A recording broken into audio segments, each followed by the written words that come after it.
The thunder roars in the distance as the battlefield comes into view, painted with the dust and blood of warriors who have given their all. Yet, among the chaos, it's not just the men's faces that carry the weight of battle. There, standing tall and unyielding, is a woman, a goddess, not of soft grace, but of fury, strength, and precision.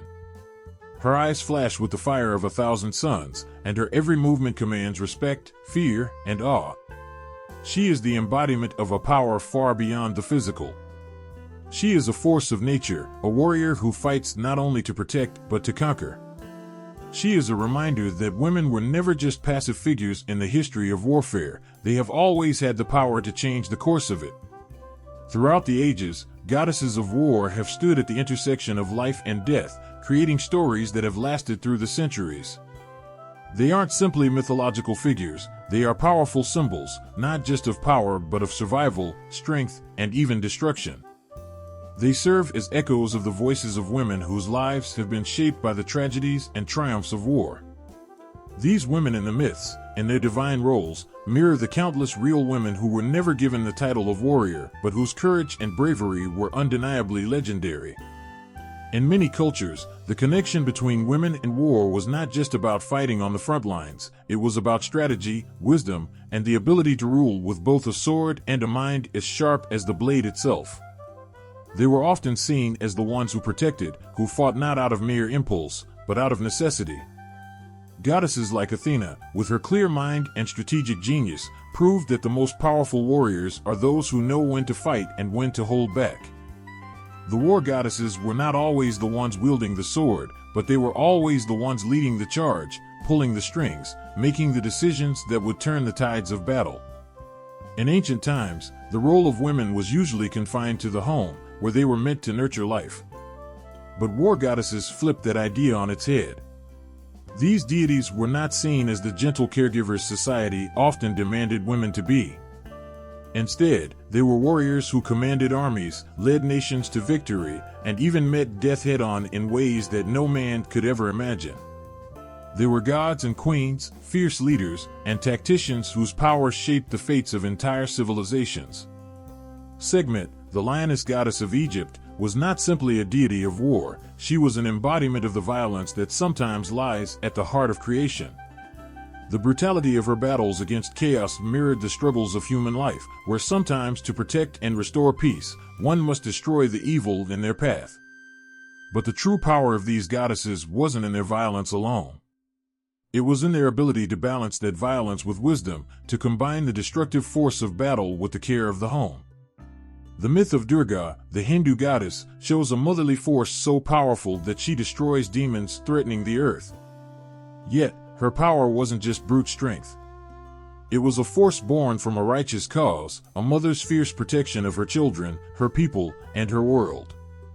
This juxtaposition of nurturing and destruction is a timeless representation of how war itself is not just about brutality but about the protection of life and creation, no matter the cost. These goddesses weren't just symbols, they were deeply woven into the fabric of the societies that created them. Their stories didn't just exist in temples and sacred texts. They resonated in the everyday life of the people. When war came, these deities weren't merely distant figures on a pedestal. They were the living essence of the battle itself, guiding warriors, invoking strength, and showing that femininity and ferocity are not opposites but complementary forces. A woman who held the power of a war goddess wasn't seen as less feminine or weak for wielding a sword or leading an army, she was revered for embodying the full complexity of womanhood. In many ancient civilizations, war was not just about fighting to win, it was about defending one's honor, one's land, and one's people. For societies that understood the fragility of life and the constant threat of violence, war goddesses offered a sense of protection. They were the ones who gave warriors the strength to fight for what was right, the ones who inspired their people to go into battle with courage. Women like the Morrigan, whose name means Phantom Queen, were not only seen as symbols of war but also as divine protectors who fought alongside their people. The Morrigan would appear on the battlefield in the form of a raven, signifying her presence as both a harbinger of death and a guardian of fate. In societies where power dynamics were often heavily influenced by men, these goddesses became the great equalizers. They offered women the opportunity to rise above traditional roles. In the Viking world, Freya was not just a goddess of love, but also of war. She led the Valkyries, choosing the bravest of warriors to fight and die in Valhalla. Freya was both a lover and a fighter, her strength as a leader in battle rivaling that of any god. These goddesses showed that women weren't limited by their gender. They could hold the highest positions in battle, wield influence, and bring forth victory. These stories didn't emerge in a vacuum. They arose in times when humanity was engaged in constant conflict, when survival depended not only on physical strength, but on the sharpness of the mind, the ability to outthink, outlast, and overcome. Societies that lived through war needed more than just warriors. They needed protectors, strategists, and symbols of hope. And so, war goddesses were born, not as mere mythological figures, but as reflections of the very real strength, wisdom, and resilience that women brought to the battlefield. In the myths, the goddesses of war show us that to be a woman is not just to be a nurturer or a caretaker, it is also to be a warrior, a strategist, a force of nature who can rise to any challenge. They are reminders that throughout history, women have fought not just for survival, but for justice, for honor, and for peace. And in doing so, they have become the eternal figures of strength, courage, and conquest. The battle cries echo in the distance, the clash of swords ringing through the air.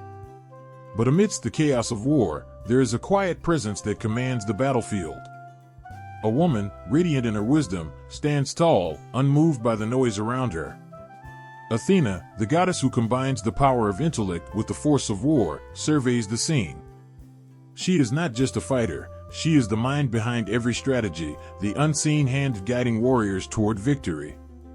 Her eyes, sharp and calculating, miss nothing.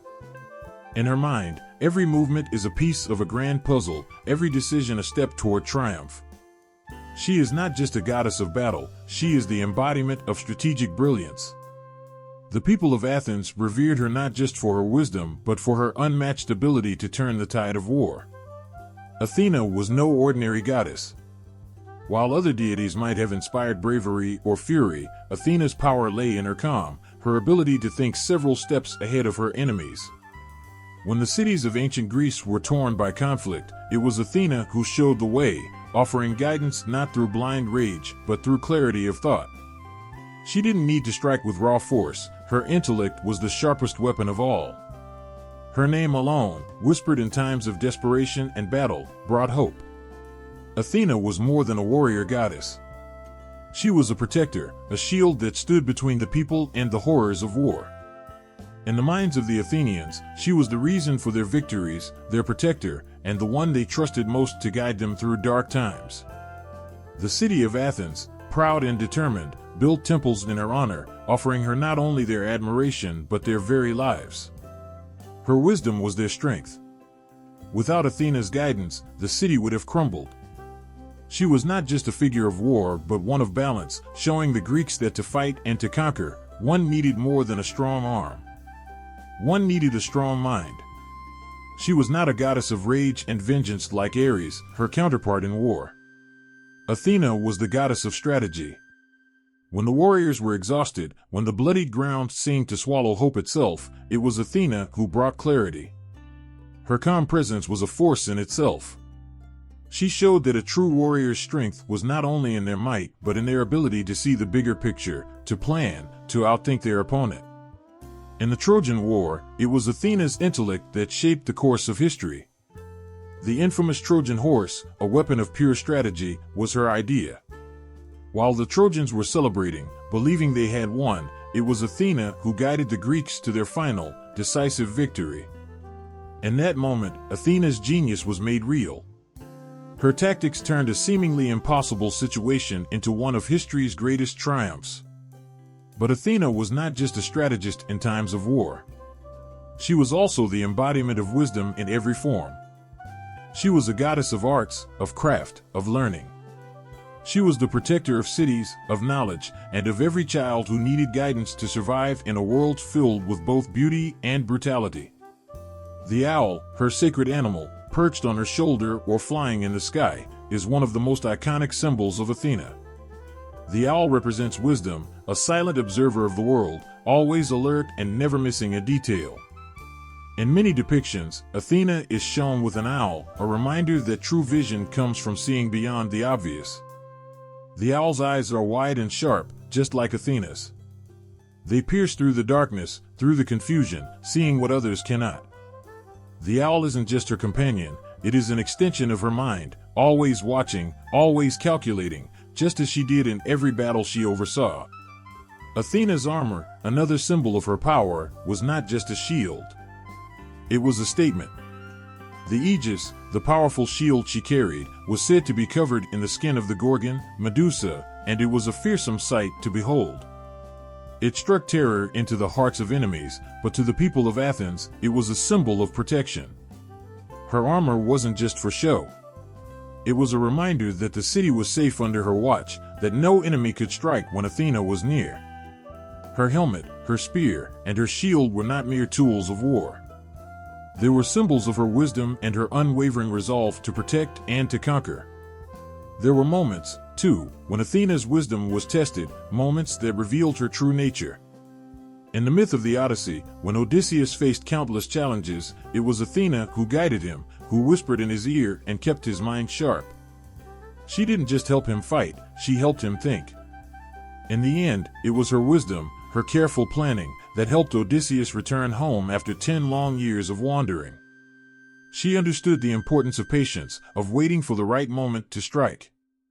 For Athena, victory was never about rushing into battle without thought. It was about waiting for the perfect opportunity and seizing it with precision. In one of the most heart-wrenching stories of Greek mythology, Athena's wisdom and sense of justice came into play when she intervened in the trial of Orestes. After Orestes avenged his father's death by killing his mother, he was pursued by the Furies, the goddesses of vengeance. It was Athena who stepped in to guide him, offering him a fair trial. She stood as the symbol of justice, showing that wisdom and fairness were just as powerful as vengeance.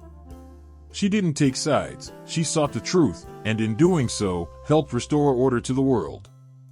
But perhaps the most profound aspect of Athena's character was her virginity, her unyielding independence. Unlike many other gods and goddesses who were entangled in love affairs, Athena stood apart.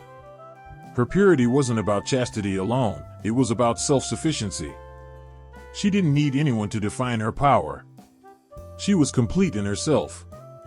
This virginity, symbolized by her role as the eternal protector of the city of Athens, marked her as a figure who stood for self-reliance and strength, without the need for anyone's approval or affection. Throughout the centuries, Athena remained a symbol of everything a warrior, a strategist, and a leader could be. She was the embodiment of wisdom in the chaos of war, the light that guided soldiers through the dark. To the Greeks, she wasn't just a goddess, she was a beacon of strength, a reminder that true power lies not in brute force, but in the clarity of the mind and the purity of purpose. The sun beats down on the desert, its golden rays blinding, almost unbearable. But amidst the unforgiving heat and dust, there is a fierce roar that shakes the earth beneath your feet. It is the roar of Sekhmet, the lioness goddess whose wrath is as scorching as the very sun itself. Her eyes gleam with the fire of destruction, her body a vision of power and strength. She is the embodiment of chaos, the unstoppable force that brings devastation with every step. Yet, within her rage, there lies the potential for something far deeper, the power to heal. Sekhmet's presence is both a warning and a blessing. She is a goddess of war, but she is not just a harbinger of death. She is also a protector, a healer, a deity who can mend the very wounds she has caused. In the fierce and ancient world of Egypt, where gods and goddesses ruled over the lives of men, Sekhmet was both revered and feared. Her power to destroy was unmatched, yet so was her ability to heal. She was a lioness with the strength to level mountains and the compassion to lift the spirits of those in need. Her story is entwined with that of Ra, the sun god, who saw the forces of chaos rising to threaten the world. To protect the balance, Ra called upon Sekhmet, his daughter, to wage war against the enemies who threatened his rule. Sekhmet, in her lioness form, brought destruction wherever she went. Her fury was unmatched, and the battle she waged against the forces of disorder became legendary. The blood of her enemies stained the earth, a reminder of her unstoppable might. But Sekhmet's story does not end with destruction.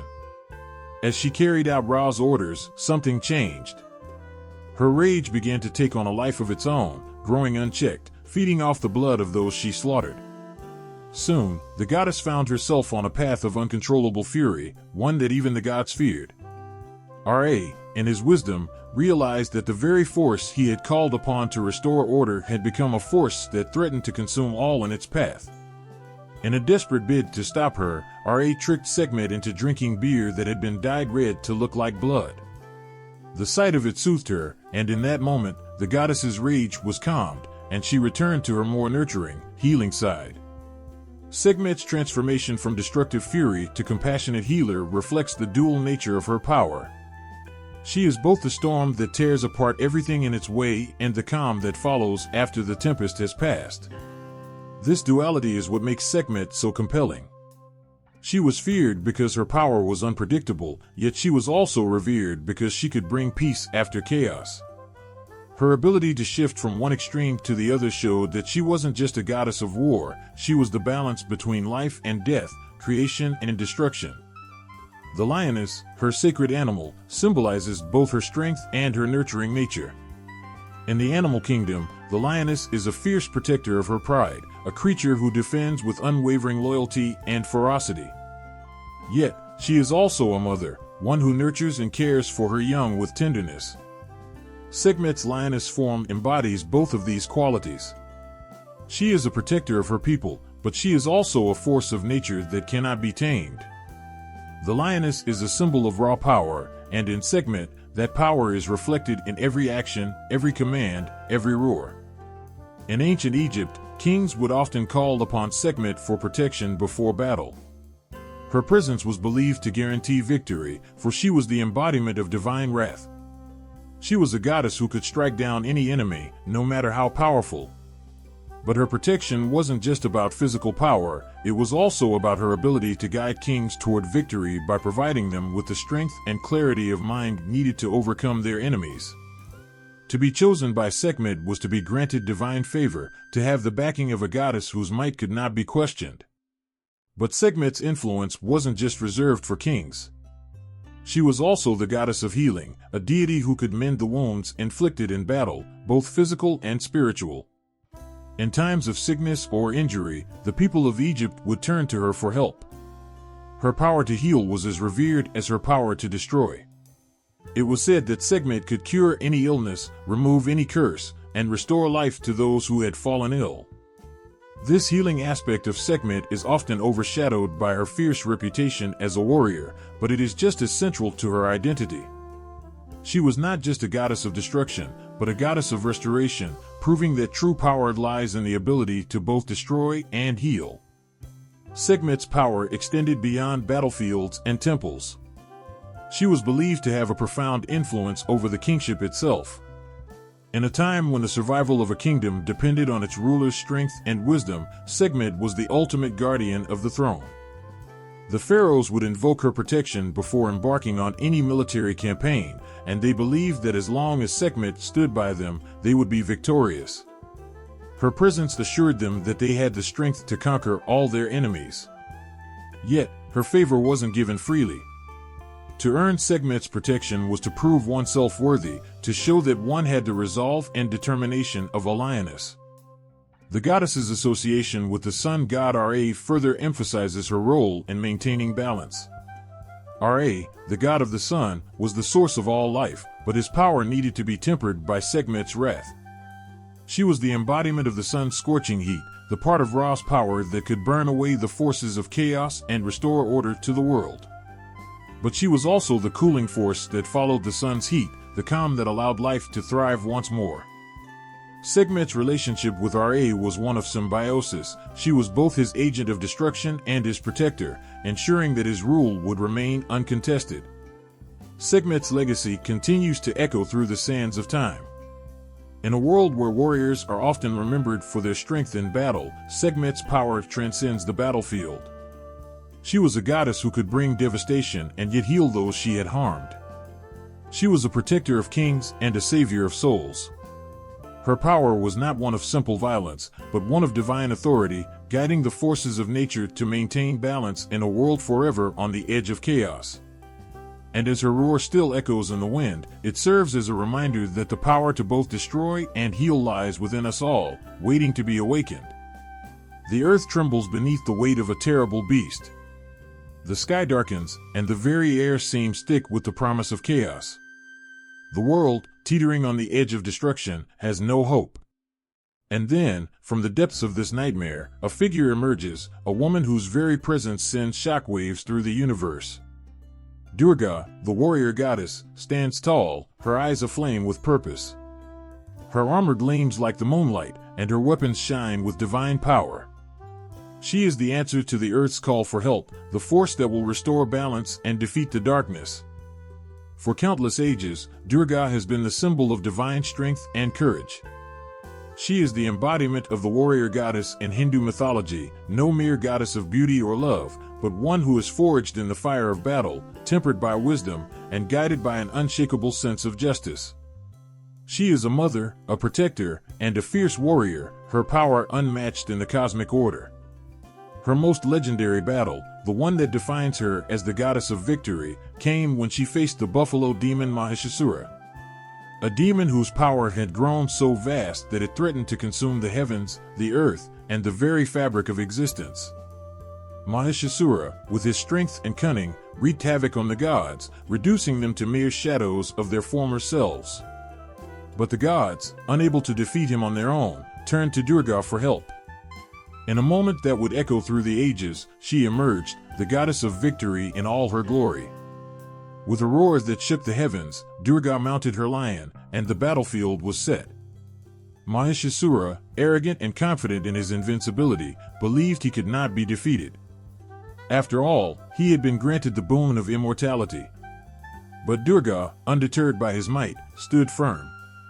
Her many arms, each holding a different weapon, shimmered like the very forces of nature themselves, an axe to cut through illusion, a sword to sever ignorance, a bow and arrow to pierce through the hearts of evil. With each strike, the demon's arrogance began to crumble. As the battle raged on, Mahishasura transformed, trying to confuse and overwhelm her, shifting between the forms of a buffalo and a man. But Durga was unshaken, for she was not just a warrior in body but in spirit. Each form Mahishasura took was no match for her divine insight, her wisdom that could see through deception and lies. She knew his every move before he made it. The lion she rode roared, and the ground shook beneath their feet. Durga's eyes burned with divine fire as she advanced, cutting through the demon's illusions with the precision of a cosmic force. The final blow was swift, a strike of unimaginable force. With a mighty spear, Durga pierced Mahishasura's heart, and the demon fell. His body crumbled into dust, the darkness lifted, and the world was saved. The heavens rejoiced, and the earth sighed in relief. Durga had done what no one else could, she had restored order to the universe. Durga's victory was not just a battle won, it was a declaration. A declaration that no matter how overwhelming the forces of darkness might seem, there is always a force greater than evil, one fueled by righteousness, strength, and divine purpose. She is a goddess who reminds us that victory is not just about power but about the will to fight for what is right. Her many arms, each holding a different weapon, speak to the vastness of her strength. In her hands, the weapons are not mere tools of destruction, they are instruments of cosmic order.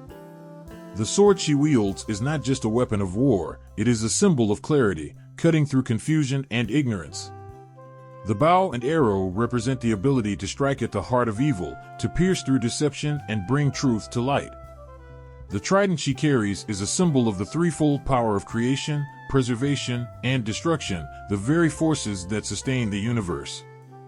In her many arms, Durga is not just a warrior, she is the embodiment of the forces that govern the cosmos, balanced and unyielding. Every weapon she holds represents a different aspect of her divine power. Her armor, her vehicle, the lion beneath her, all of it serves as a reminder that the goddess of victory is not simply a force of destruction. She is a force that sustains life. Her power does not come from mindless violence, but from a deep understanding of the forces of the universe. She is the protector of Dharma, the guardian of righteousness, and it is only through her strength that balance can be restored.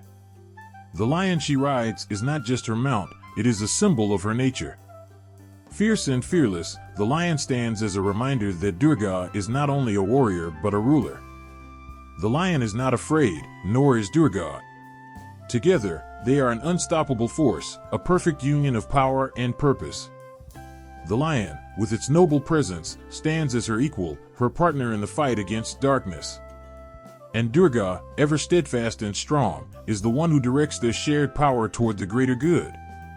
But there is more to Durga than her physical power. There is a depth to her strength that is often overlooked. She is not just a goddess of battle, she is a goddess of compassion, of protection. She is the mother who fights to protect her children, the warrior who stands for justice. The power she wields is not born from anger or hatred, but from a profound love for the world and everything in it. Her strength is not a force of destruction for its own sake, but a force used to protect the balance of the universe. In every battle she fights, Durga's heart is guided by a love that is as fierce as her power. Durga's role as the protector of cosmic order extends far beyond the battlefield. She is a reminder that true strength is not just in the ability to fight, but in the willingness to stand up for what is right, to defend the helpless, and to bring justice to those who have been wronged. Her victory over Mahishasura is not just a myth, it is a testament to the power of righteousness and the belief that no force of evil can ever triumph in the face of divine justice. In every form she takes, Durga is both the warrior and the protector, the fierce lioness and the nurturing mother. Her victory is not just hers alone, but belongs to all who fight for the greater good. Her victory is a victory for all of us, a reminder that no matter how dark the world may seem, there is always light at the end of the tunnel, guided by the hands of the goddess who stands ever watchful, ever strong. The clash of steel against steel rings out across the battlefield. Bodies fall, and blood stains the earth beneath the heavy footsteps of warriors. Amidst the chaos, a figure stands, radiant and untouched by the violence surrounding her. Her golden hair flows like a river of sunlight, and her eyes burn with the fierce fire of both passion and purpose. Freya, the Norse goddess, watches over the fray, a goddess of both love and war, embodying the delicate balance between creation and destruction. She is a paradox, a force of beauty and strength, the goddess whose heart beats for both the tenderness of love and the brutality of battle. In the world of the Vikings, where every day was a struggle for survival, Freya represented the duality of life itself. She was not just a goddess of war, nor just a goddess of love, she was both. In her, love and war intertwined, each one feeding into the other, creating a goddess who could inspire passion as easily as she could lead warriors into the fray. Her very presence seemed to cast a spell, drawing both warriors and lovers into her orbit. But beneath her ethereal beauty, there was a power unmatched, one that could both heal and harm, create and destroy. Freya's connection to the Valkyries, the fierce, warrior maidens who chose the fallen heroes to join Odin in Valhalla, is one of the most significant aspects of her mythology. The Valkyries were her servants, sent to the mortal world to gather the bravest warriors who had died in battle, bringing them to the afterlife in the great hall of Valhalla. These warriors would fight alongside Odin and the gods in the final battle of Ragnarok, a battle that would determine the fate of the world. Freya, as the leader of the Valkyries, held the power to choose who would live and who would die. It was said that she would often take the souls of the warriors to her own hall, Folkvanger, where they would rest and feast until the time of the final battle. But the Valkyries were not just warriors, they were also the embodiment of Freya's own dual nature. They were fierce, unstoppable in battle, but also filled with a deep, ethereal grace. They carried out Freya's will with both strength and compassion, guiding the fallen heroes to their eternal resting place.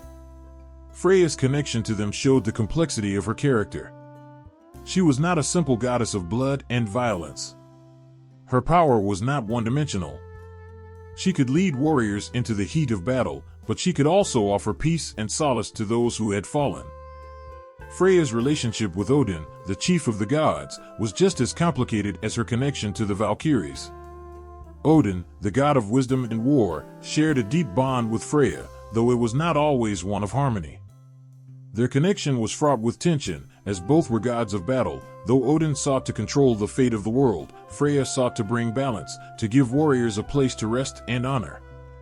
It is said that Odin and Freya had an unspoken rivalry, each vying for the fallen warriors to join their respective halls. But despite this, their relationship was one of mutual respect. In many ways, they were two sides of the same coin, representing the two forces that shaped the world, creation and destruction.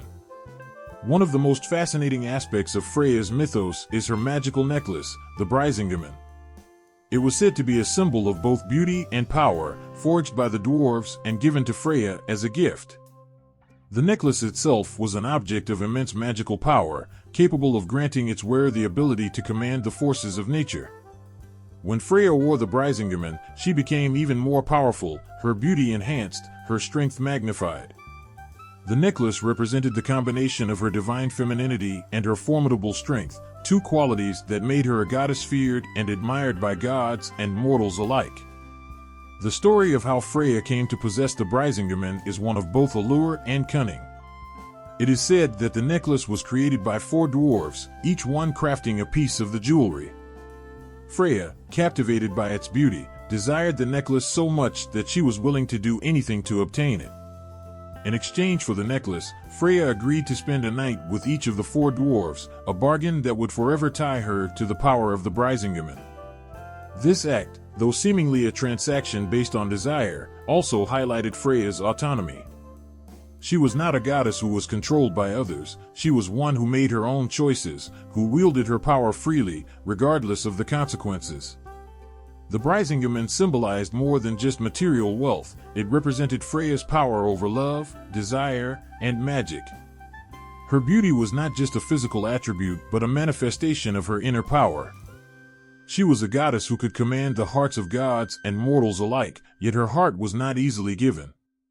She was a goddess of war, yes, but also one of passion, a symbol of the eternal dance between destruction and creation, love and battle. In the Brisingamen, she carried this dual nature wherever she went. Yet, Freya was not just a goddess of war and beauty, she was also a goddess of grief. It was said that she wept tears of gold for her lost husband, Ar, who disappeared mysteriously. Her sorrow was deep, and her grief seemed to mirror the very nature of war itself, loss, longing, and the pain that lingers long after the battle has ended. Her tears of gold were a symbol of her love, her vulnerability, and the quiet strength that comes from enduring even the deepest wounds. Freya's story is one of contrasts, of light and darkness, of love and war. She represents the complicated and often painful reality that life is not one-dimensional. The same hands that offer comfort and healing are the ones that wield the sword in battle. Her heart, capable of deep love, is also one that can lead warriors to their deaths in the pursuit of honor and victory. She is a goddess who understands the cost of both love and war, who sees the beauty in the destruction and the grace in the carnage. Her legacy is one that resonates across time, a reminder that even in the fiercest battles, there is always room for love, and even in the most tender moments, there can be the shadow of war. A scream rips through the still night air, an unsettling sound that echoes across the land. It is a cry not of pain but of terror, for the source of this scream is a force beyond comprehension. The earth trembles, and the heavens themselves seem to tremble in fear as she emerges from the shadows, her black skin glowing under the moonlight, her eyes wide with the fury of 1,000 storms. Kali, the fierce goddess of destruction, stands at the edge of the world, her tongue sticking out, her necklace of skulls clattering with each breath.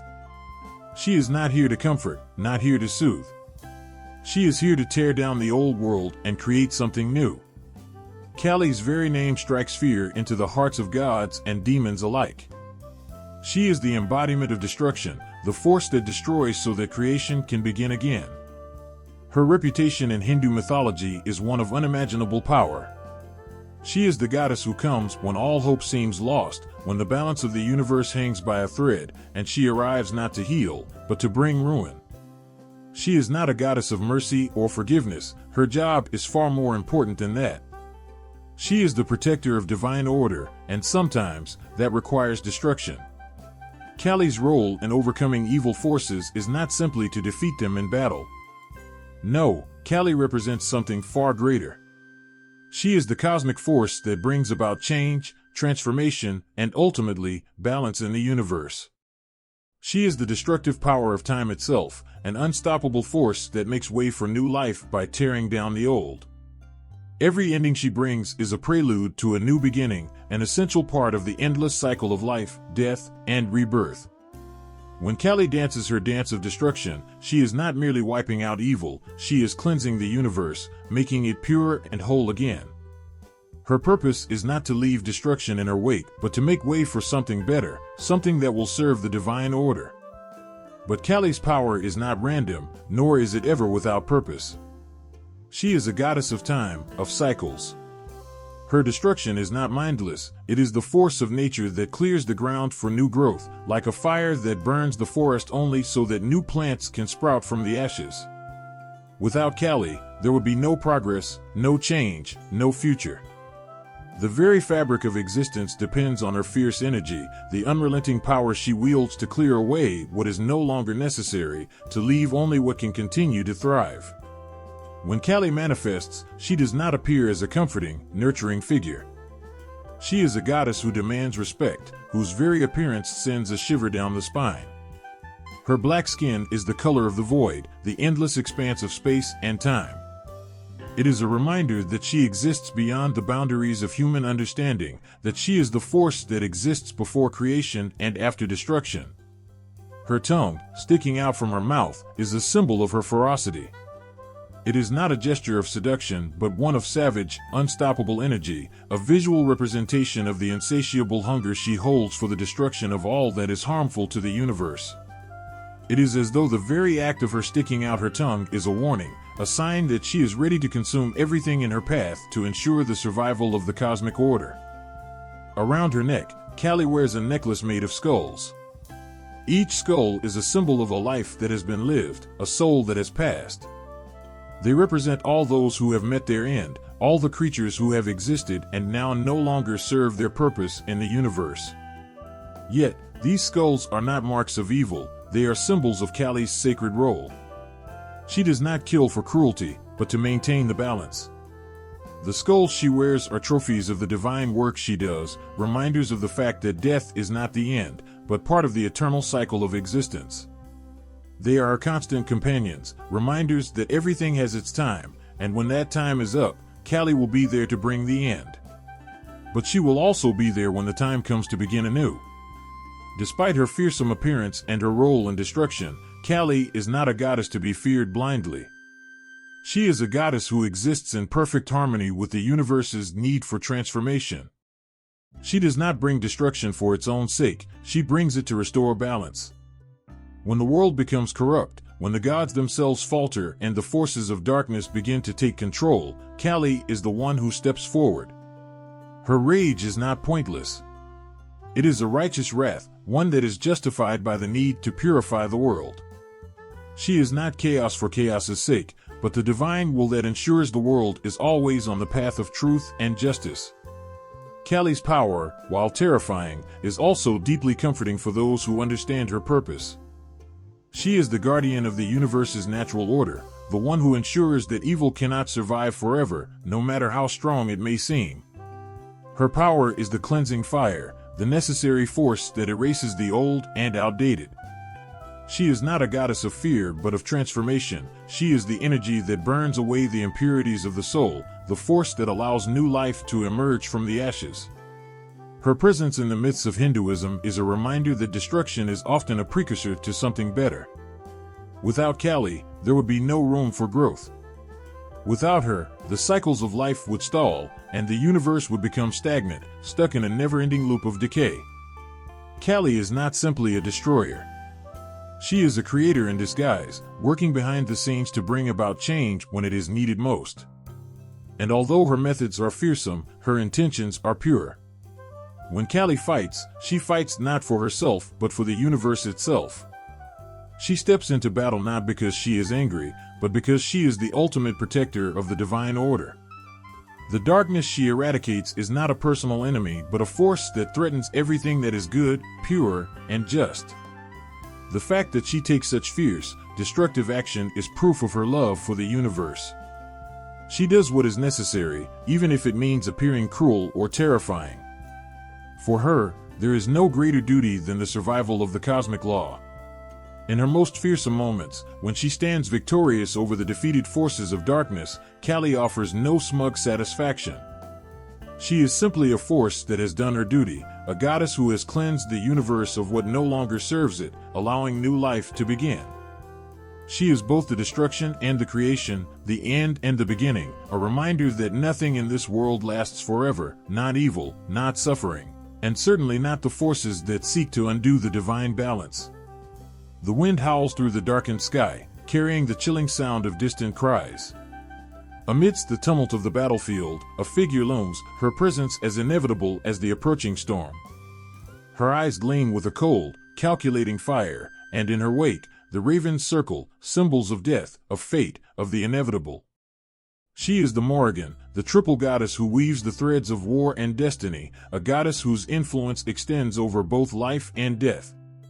In her, the lines blur between victory and defeat, between life and the grave. With every battle, she is there, her hand guiding the fate of warriors, deciding who will live and who will die. In the mythology of the Celts, the Morrigan is a figure who defies easy understanding. She is not one goddess, but three distinct aspects woven together to form a being of immense power and complexity. Her roles are as multifaceted as the very nature of war itself. She is a goddess of battle, of prophecy, of sovereignty, and of death. The Morrigan is the force that shapes the outcome of war, her decisions determining the fates of kings and warriors alike. To call her a simple goddess of battle would be to miss the depth of her power. She is the goddess of fate, of destiny, of the cycles that govern the universe. The Morrigan's connection to war is both intimate and terrifying. She is not a distant figure who watches from the sidelines, she is a goddess who shapes the very course of battle. She is said to appear to warriors before a fight, her presence a harbinger of death and bloodshed. When the Morrigan is near, the air thickens with tension, and the earth itself seems to tremble with the weight of what is to come. In the great Irish myth Táin Bua Caonn, the Morrigan plays a crucial role in the battle for the prized brown cow of Cooley. She interferes with the warriors, both guiding and hindering them, manipulating the course of events as she sees fit. Her influence is not one of straightforward victory, she is a goddess who revels in the chaos and destruction of war. For her, the outcome is not always about who wins or loses. It is about the bloodshed, the suffering, and the balance of power. She does not fight for one side or the other, but for the balance of the world itself. But the Morrigan is not just a goddess of war, she is also a goddess of fate. She sees the threads of life as they weave through the tapestry of time, and her role is to snip them when their time has come. To cross the Morrigan is to court death itself. She is a mistress of prophecy, foretelling the fall of heroes and kings, but never in a way that feels comforting. Her words are not warnings of safety but of inevitability. She speaks of doom and destruction, of the ravens that will feast on the fallen, of the blood that will stain the ground.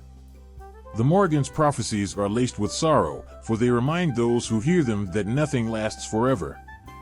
Her voice echoes through time, a reminder that all things must end. But it is in the ravens that the Morrigan's true power comes into focus. These birds, black as the night sky, follow her everywhere. They are the symbols of her reign over death, the silent watchers who circle over the battlefield, waiting for the moment when their feast will begin. In Celtic culture, ravens were considered omens, symbols of death, of the spirits that come to collect the souls of the fallen. To see a raven circling overhead was to know that death was near. And when the Morrigan takes on the form of the raven, her power becomes absolute. She is not just a goddess who oversees the dead, she is a goddess who can command death itself. Her ravens are more than mere birds, they are her messengers, her eyes and ears in the world of mortals. They carry with them the whispers of fate, the knowledge of what is to come, and the weight of the decisions she makes. When they swoop down onto the battlefield, they are the sign that the goddess has passed judgment. Yet the Morrigan's power is not confined to the battlefield or the realm of death. She is also a goddess of sovereignty, the one who holds the power to decide who rules and who falls. To gain her favor is to gain the right to lead, to hold dominion over the land and its people. Kings and warriors alike would seek her blessing before going into battle, hoping that the Morrigan would choose them to lead, to conquer, and to reign. Her approval was seen as a sign that the divine powers supported their cause, that their right to rule was legitimate. But the Morrigan's favor was not easily won. She was a goddess who did not simply give her blessing to those who asked for it. She tested them, watching how they fought, how they ruled, how they responded to the challenges she laid before them. If they failed her tests, they were abandoned, their reigns cut short, and their fate sealed. In many ways, the Morrigan's shape-shifting abilities are the key to understanding her complex nature. She is not bound by the physical world. She can take on many forms, each one reflecting a different aspect of her power. Sometimes she appears as a beautiful woman, alluring and terrifying in equal measure. At other times, she is a monstrous figure, her eyes blazing with the fire of wrath and vengeance. But it is when she takes on the form of the raven that her true power becomes clear. As a raven, the Morrigan is not bound by the limitations of human form. She can fly above the battlefield, watching everything unfold, directing the flow of events with a mere thought. Her shape-shifting abilities symbolize her freedom, her ability to move between worlds, to be both a part of the mortal realm and the divine, to be both a goddess of destruction and a goddess of creation. The Morrigan's character is as complex as the myths that surround her. She is a goddess who inspires fear and awe in equal measure, a goddess whose presence is a reminder that all things, no matter how powerful, must eventually meet their end.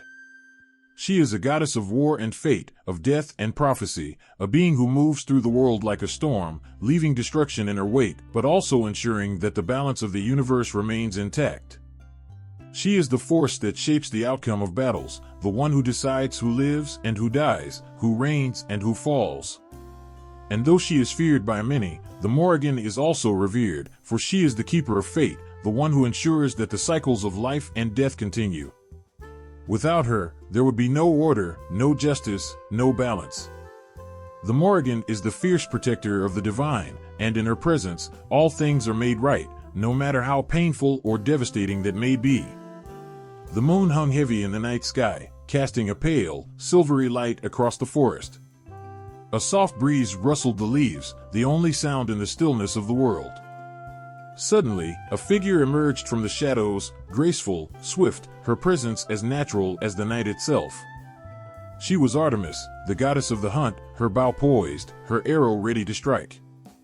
In that moment, she was both a protector and a warrior, a guardian of the wild and a fierce force to be reckoned with. In the quiet of the woods, Artemis moved like a shadow, her heart bound to the earth, her strength as untamed as the creatures she protected. Artemis was no mere goddess of the hunt, she was a goddess of fierce protection, a defender of the vulnerable. In her eyes, the world was full of creatures that needed guarding, wild animals, women, children, those who could not always defend themselves. She walked through the forest, surrounded by the creatures of the earth, the wind in her hair, her presence a shield against any harm that might befall them. Her love for these creatures ran deep. It was not a cold, indifferent love, but one that kept her always on alert, always ready to fight for those who had no voice. The animals were her kin, and she would not allow them to suffer at the hands of those who sought to harm them. Her arrow struck with precision, swift and sure, and in the hands of Artemis, death came as a final, merciful release from suffering. But Artemis' protective nature extended beyond the forest. She was also the goddess of women and children, the fierce guardian who ensured their safety and autonomy. She was the protector of those who often had no one else to turn to. In her myths, she stood as a beacon of strength for women, especially young girls and mothers, whose lives were often dictated by the rules of men. Artemis offered them a refuge, a place where they could find their own power, where they could be free from the constraints placed on them by society. Women who prayed to Artemis found in her a fierce protector, a deity who stood for their rights, their strength, and their ability to govern their own lives. Artemis was not just a goddess of protection, she was the embodiment of independence, a figure who granted women the autonomy to carve their own path. Her connection to the wild, to the untamed, was deeply intertwined with her role as a warrior. The hunt was her domain, and she was its master. But Artemis' warrior aspect was not just about the thrill of the chase. It was about balance. She hunted not for sport, but for the survival of the world she had sworn to protect. In her eyes, the hunt was an act of duty, a way to maintain the natural order, to keep the balance of life intact. Her arrows, swift and precise, struck only when necessary, never out of cruelty, always for a greater purpose. She was not a goddess who took pleasure in destruction. She took only what was needed, ensuring that the forest remained alive and thriving. Her strength was not just in her bow and arrows, it was in her autonomy, her independence, her refusal to be controlled. Artemis was the goddess who refused to be bound by the expectations of men. Her virginity was not a symbol of purity, it was a statement of her strength, her refusal to be claimed by anyone or anything. She was her own, her destiny her own to decide. In the myths, she was often shown as a solitary figure, standing apart from the world, a goddess who did not need the company of others to be strong. Her independence was a reflection of the freedom she offered to those who sought her protection. The moon, too, played a central role in Artemis' identity. She was often associated with the lunar light, her connection to the moon a symbol of her otherworldly power. Like the moon, Artemis was constant, her light always present in the darkest hours. She was the silent watchman of the night, the goddess who ruled over the quiet hours when the world lay still. The moonlit night was her domain, a time when she could slip unnoticed through the forest, moving with the same grace as the animals she protected. In the moonlight, she became something more than a goddess. She became a force of nature itself, as vital and as powerful as the very earth she inhabited. But Artemis' role as a protector was not limited to her wild domain. She was the guardian of those who had nowhere else to turn. In a world where women were often powerless, Artemis stood as their champion, a goddess who fought for their autonomy, their right to live without fear. In her stories, she was often portrayed as a fierce, untamable force, one who could not be swayed by the demands of gods or mortals. She was a goddess who walked her own path, and for that, she earned the reverence of those who sought her protection. Her presence in the myths was always a reminder of the power that lay in the hands of women, a power that was not to be underestimated. The women who followed Artemis were strong, independent, and untouchable. They were her companions in the hunt, her sisters in the wild. Together, they formed a sisterhood that was bound by loyalty and strength, a bond that transcended the world of mortals. And for Artemis, this sisterhood was sacred. It was a reflection of her own independence, a community of women who stood by her side, united in their strength and their determination to protect what was theirs. In the myths, Artemis is often shown as a goddess who is not easily swayed, who stands firm in the face of challenges. She does not bow to the will of others, nor does she seek approval from the gods or men. She is the protector of those who cannot protect themselves, the fierce warrior who defends the natural world with the power of the hunt. Her connection to the moon, her virginity, and her autonomy are all part of what makes her so powerful, a goddess who is both a protector and a warrior, a figure who grants women the strength to stand on their own and to live by their own rules. Through her, the world saw a goddess who embodied the strength of the wild, the beauty of the moon, and the unyielding power of independence. In the quiet of the forest, with the moonlight filtering through the trees, Artemis moved with purpose, her presence a promise that the world she protected would always remain her own. The sound of clashing swords, the shrill of battle cries, and the rhythmic march of soldiers, it was the pulse of an empire at war. Amidst this chaos, there stood Bellona, the Roman goddess whose very presence seemed to command the battlefield. She was the embodiment of war itself, fierce, unrelenting, and sharp as a blade. As the clash of armor and the roar of armies echoed across the land, Bellona's name was whispered with reverence and fear. For the Romans, war was not just a matter of strategy and might, it was sacred, and Bellona was its divine mistress. She was the Roman counterpart to Mars, the god of war, but she was not just an extension of him. Bellona was war in its truest, most savage form, violent, unpredictable, and all-consuming. While Mars might represent the tactics and honor of battle, Bellona was the fire that ignited it, the fury that raged through the hearts of warriors, the relentless pursuit of victory at all costs. When the trumpet of war sounded, it was Bellona who stirred the soldiers' hearts, reminding them of the bloodshed that awaited. Her rituals were sacred and fierce. Bellona was not a goddess to be worshipped lightly. The Romans understood that to invoke Bellona was to summon the chaos of war itself, a force that could ravage nations.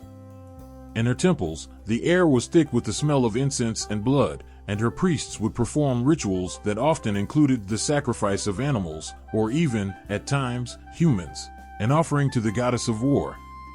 She demanded not only respect but obedience to the harsh realities of combat. For the Romans, victory in war was as much about pleasing the gods as it was about military strength, and Bellona was a goddess who held the key to success on the battlefield. Her symbols were powerful and evocative, each one tied to the essence of war. A shield, a spear, a helmet, these were her tokens, her marks of divine authority over the battlefield. But perhaps the most telling symbol of Bellona was her connection to the war chariot. In some depictions, Bellona was seen driving a chariot, her hands gripped tightly on the reins, guiding her horses through the fray. She was not just a figure of support for soldiers, she was a warrior in her own right, a force that could never be underestimated. When Bellona entered the scene, nothing and no one was safe.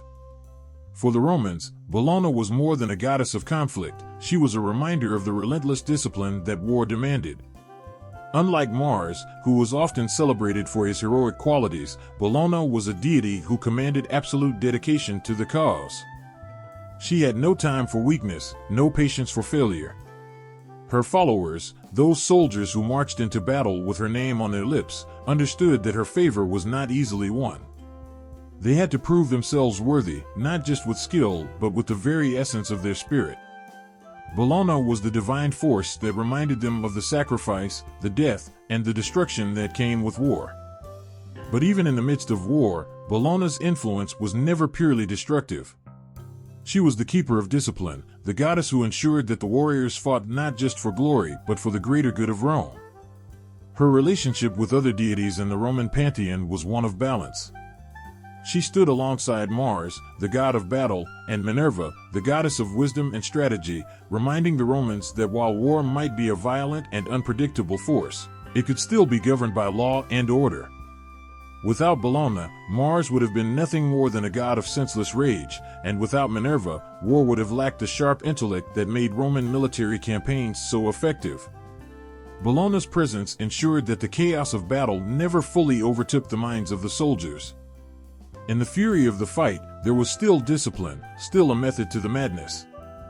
It wasn't just on the battlefield where Bellona's power was felt. In the courts of Roman leaders, Bellona's favor was sought as a sign of divine approval for military campaigns. Emperors, generals, and soldiers alike invoked her name, seeking her strength and protection as they led their armies into foreign lands. Her presence was felt in the pre-battle rituals, where soldiers would pray for her favor, hoping to feel the heat of her power as they marched forward. Bellona was not just a war goddess, she was a force that touched every aspect of Roman military life, from the planning of campaigns to the triumphant returns of victorious armies. Her influence was also seen in the way she shaped the very fabric of Roman identity. War was more than just a tool of conquest for the Romans, it was a way of life. It was the foundation upon which their empire was built. And Bellona was the deity who embodied that spirit of conquest. She was the flame that burned in the hearts of every Roman soldier, the fire that pushed them beyond their limits.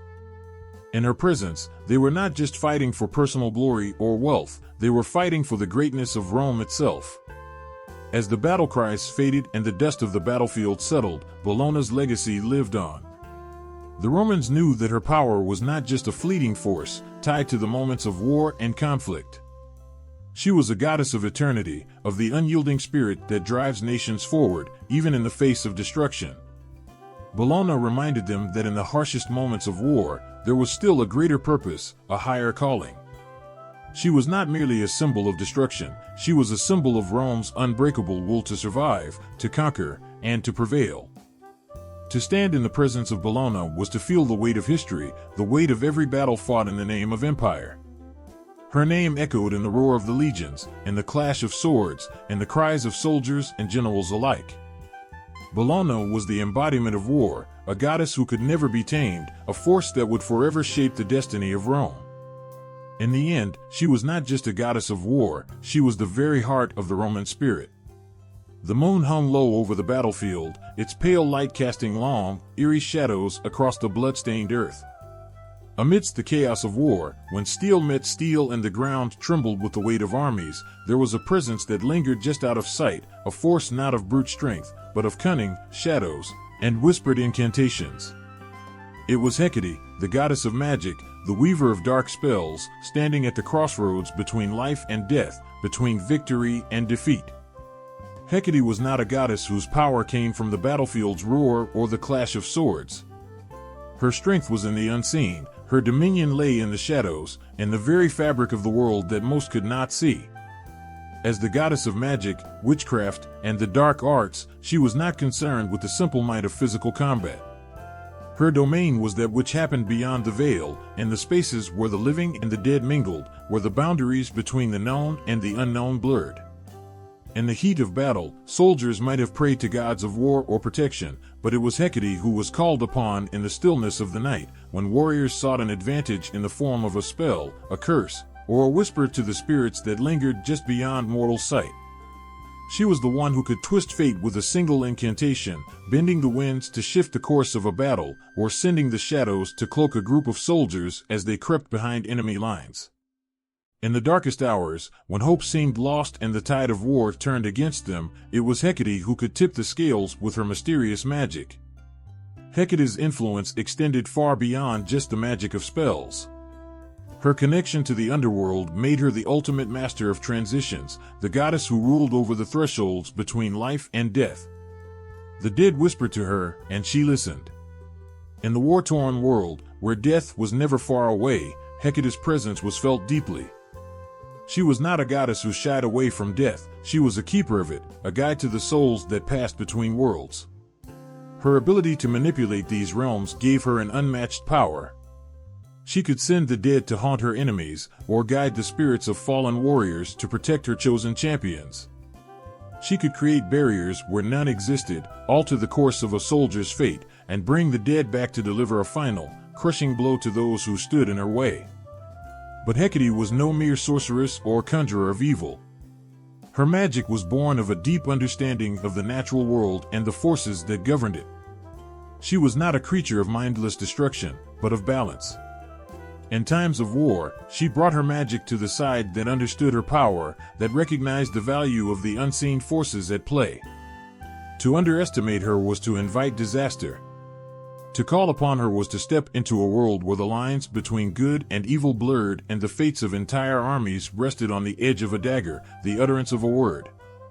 Her rituals, steeped in mystery, were whispered about in the darkest corners of temples. Unlike other gods who required grand sacrifices of blood and fire, Hecate's rituals were quiet, intimate affairs. Her followers would gather in the dead of night, under the cover of darkness, to invoke her. A circle of light would be drawn, and those brave enough would call upon her with offerings of herbs, incense, and the sacred rites of magic. In these moments, when the world seemed to hold its breath, Hecate's power was unleashed. It wasn't the loud, grand gestures of the war gods, but rather a quiet, subtle magic that could make the difference between life and death. Her influence over boundaries was as profound as it was terrifying. In every battle, there were lines drawn, between enemies and allies, between life and death. Hecate ruled over these lines, shaping them as she saw fit. She was the goddess who could make an army disappear into the night, only to emerge at the perfect moment with a devastating strike. She was the goddess who could make the earth itself tremble, not with the force of an army marching, but with the pulse of magic seeping into the soil, shifting the very foundation of the conflict. Her connection to the moon only enhanced her enigmatic power. As the moon cast its pale light across the battlefield, it was Hecate's gaze that seemed to settle upon the warriors, guiding them through the darkness. The moon was her ally, and in its light, she held dominion over all that was hidden, all that was unknown. Soldiers, desperate and lost, would often look to the sky, seeking guidance, seeking strength from the goddess who controlled the night. They knew that if they called upon her, if they whispered her name into the winds, she might just grant them the advantage they so desperately sought. But Hecate's power wasn't without its price. In a world where magic was bound to the forces of life and death, there was always a cost for the use of such forbidden knowledge. To invoke her magic was to enter into a pact that could twist fate, but at the same time, could unravel the very soul of the one who called upon her. Magic was not free, and the consequences of using it in the chaos of war were never clear. The soldiers who sought her power knew that they walked a dangerous line between victory and damnation. The dark arts that Hecate wielded were not to be taken lightly, for they could change the course of history, but in doing so, they could also change the hearts of those who used them. Hecate's role in warfare was not that of a visible, imposing figure. She did not stand at the front lines, her sword raised high like other gods of war. She was a force that worked in the background, manipulating the very fabric of reality, tipping the scales in subtle ways that most could not comprehend. Yet, her power was undeniable. In the shadowy corners of the battlefield, where warriors fought not just with steel but with magic and cunning, Hecate's presence was a constant reminder of the unseen forces that shaped their world. And those who understood her power, and feared the consequences of misusing it, knew that in the darkest moments of war, she was the true master of fate. The heavens trembled, and the earth itself seemed to split in two. The world was still young, raw with creation, its bones unsteady and the air thick with potential. But in the darkest depths, where nothing yet had formed, there was something stirring. It was Tiamat, the serpent goddess, the embodiment of chaos, of destruction, and of the primal force that would one day shape the universe. Her power was not one of gentle creation. No, Tiamat's was a force that could rip the world apart as easily as it could bring it into being. She was the mother of all monsters, a terrifying presence who gave birth to creatures that would haunt the dreams of gods and men alike. Yet she was more than a mere symbol of chaos. Tiamat was the very breath of the universe itself, the dark, unpredictable force that made creation possible, but also made destruction inevitable. Her existence was a reminder that the world, for all its beauty and order, was built on the edge of an abyss, a fragile balance between what was and what could be unraveled in an instant. Her story in Mesopotamian mythology is one of both creation and destruction, intertwined in a way that leaves no room for neutrality. She wasn't merely a destroyer of worlds, she was also the origin of everything. From the depths of her primal being, the first life forms were born. But the birth of life was never simple. It came at a cost, and that cost was always bound to chaos. Tiamat, with her great, serpentine form, was the very embodiment of that chaos, the kind of chaos that could give birth to gods and monsters alike. It was Tiamat who brought the first generation of gods into being. From her body came the great monsters that would rule over the forces of the cosmos. And yet, this same force that gave birth to creation also brought about the threat of destruction. In the Enuma Elish, the ancient Babylonian creation myth, Tiamat's rage becomes the engine that sets the universe into motion. Her fury against the younger gods who sought to establish order was not merely an act of rebellion, it was the necessary conflict to shape the world as it would be. Her battle with Marduk, the hero god who would rise to defeat her, was a battle not just of might, but of ideals. She represented the ancient, untamed forces of the universe, the chaos that could either create or consume everything in its path. Marduk, with his promise of order, stood against her, but it wasn't without consequence. The war between them was a clash of cosmic proportions, of creation against destruction, of the known against the unknown. As Tiamat faced Marduk in the great battle that would define the fate of the world, she was no simple villain. She was something deeper, more terrifying. She was the dark, untamable force that underpinned all existence. It was from her very body that the heavens were formed, the stars, the planets, everything that we now take for granted as the natural world.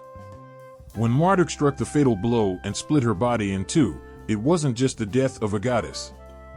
It was the death of an era, of the raw, unfettered power that had once ruled the universe.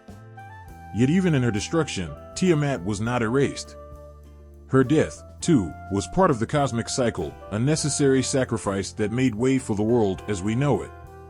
From her broken body, the world itself was formed, the earth, the sky, and the very oceans that lap against the shores of our lives. Tiamat's symbolism as chaos and destruction is impossible to overstate. She is the dark void, the chaos that existed before time itself. She is the force that, without a guiding hand, would see the world drown in its own violence and tumult. Her fierce presence in the myth reminds us that the world is built on the bones of the ancient, of the forces that have always been, those that will always be, even when we think we have tamed them.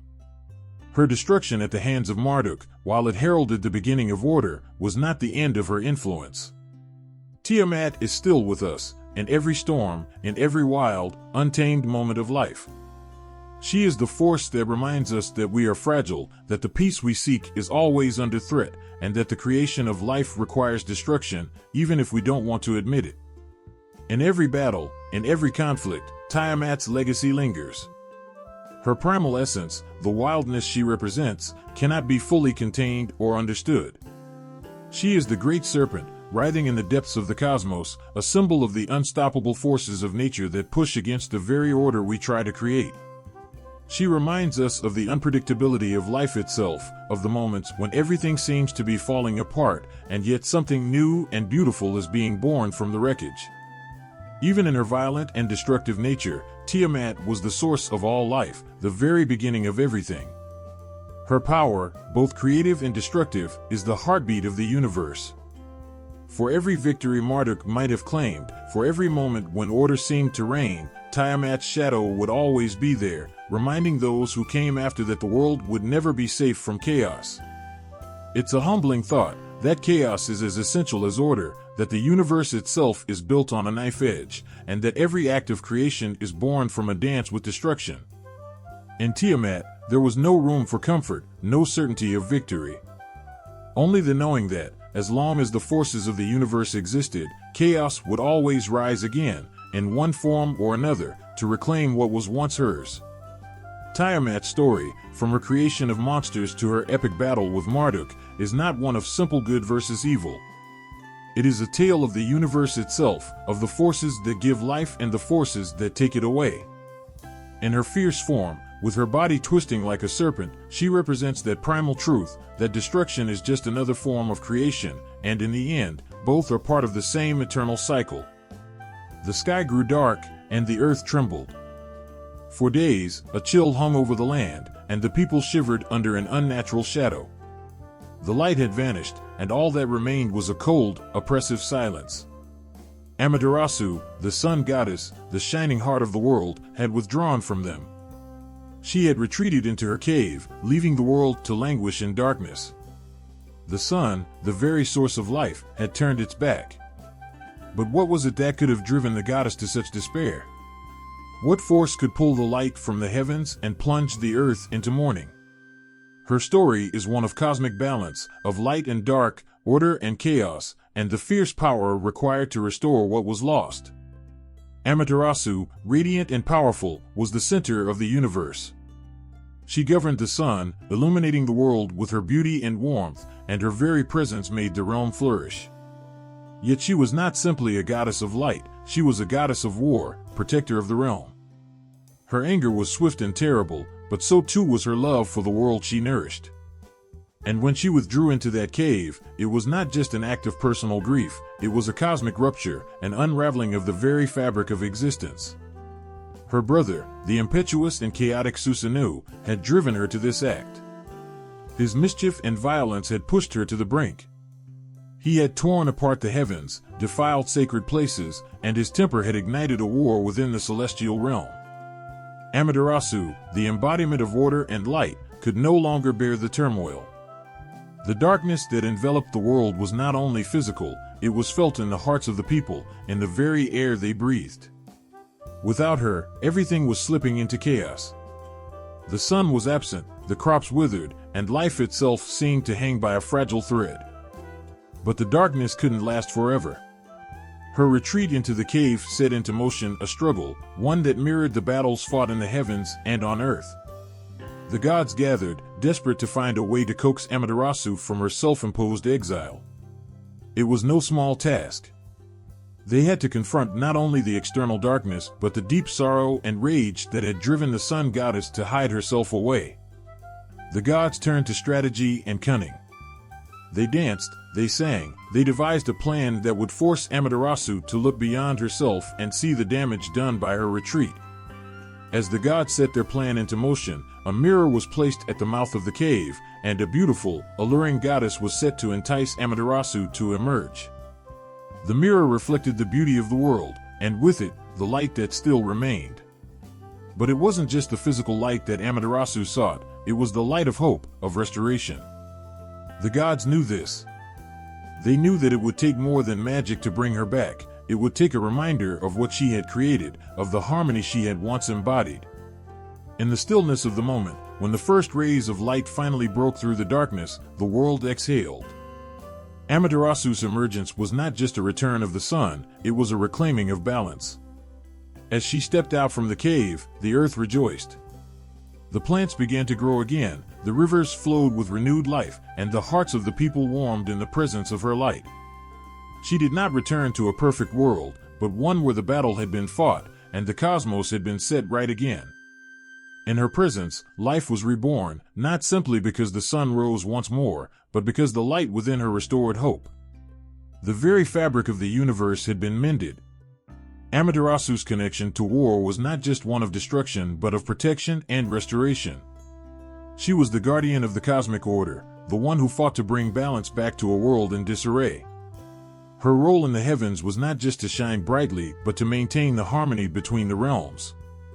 She was a fierce protector, one who could wield the power of the sun to restore what had been lost, to fight against chaos when it threatened to consume everything.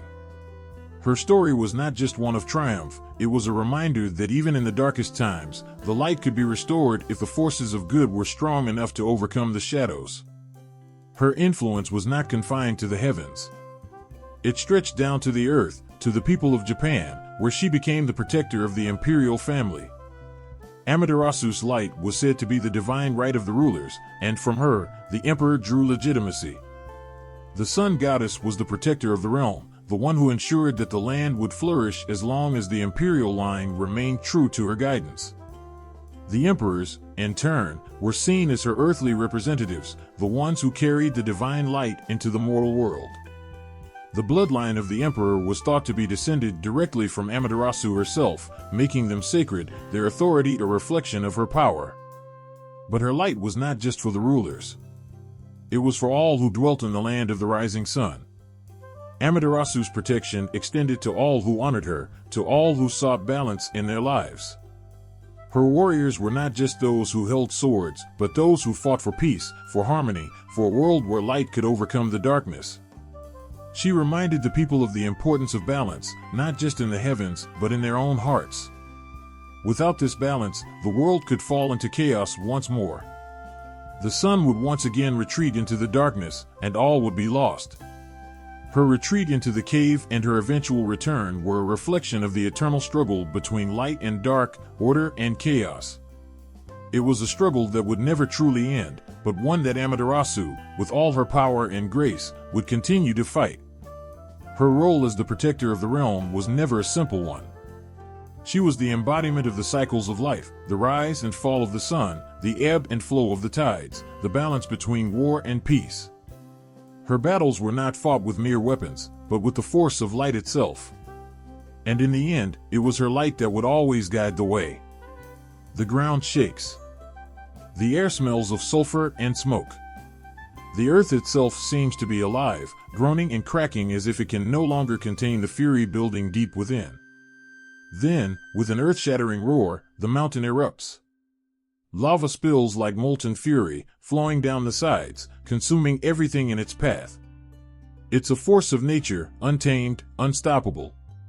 And at the heart of it all stands Pele, the goddess of fire and volcanoes, her anger manifesting in the explosive eruptions that reshaped the land itself. Pele is not just a goddess, she is the very essence of creation and destruction, a force of nature that embodies both the destructive power of fire and the fertility that comes from it. Her volcanic eruptions are not random outbursts, they are her battles, her way of asserting her will over the world. The ground trembling beneath your feet is a reminder of her presence, a symbol of her raw power. Pele is a warrior, not one who holds a sword or shield, but one whose weapons are the flames that burn and the eruptions that shake the earth. Through fire, she fights, through fire, she creates. She is often depicted as a fierce, passionate goddess, her hair as fiery as the volcanoes she commands, her eyes burning with the intensity of the lava that surges beneath the surface. Pele's very being is wrapped in the power of the earth itself. Her anger, when it flares, creates molten rivers that flow freely, carving new landscapes and leaving destruction in their wake. But in that destruction, new life is born. The lava cools, and the land is renewed, reborn through the fire she controls.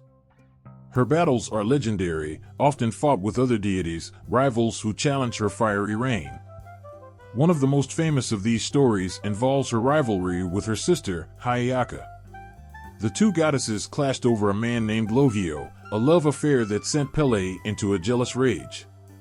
In her fury, Pele's volcanic wrath rained down on the land, scorching everything in her path.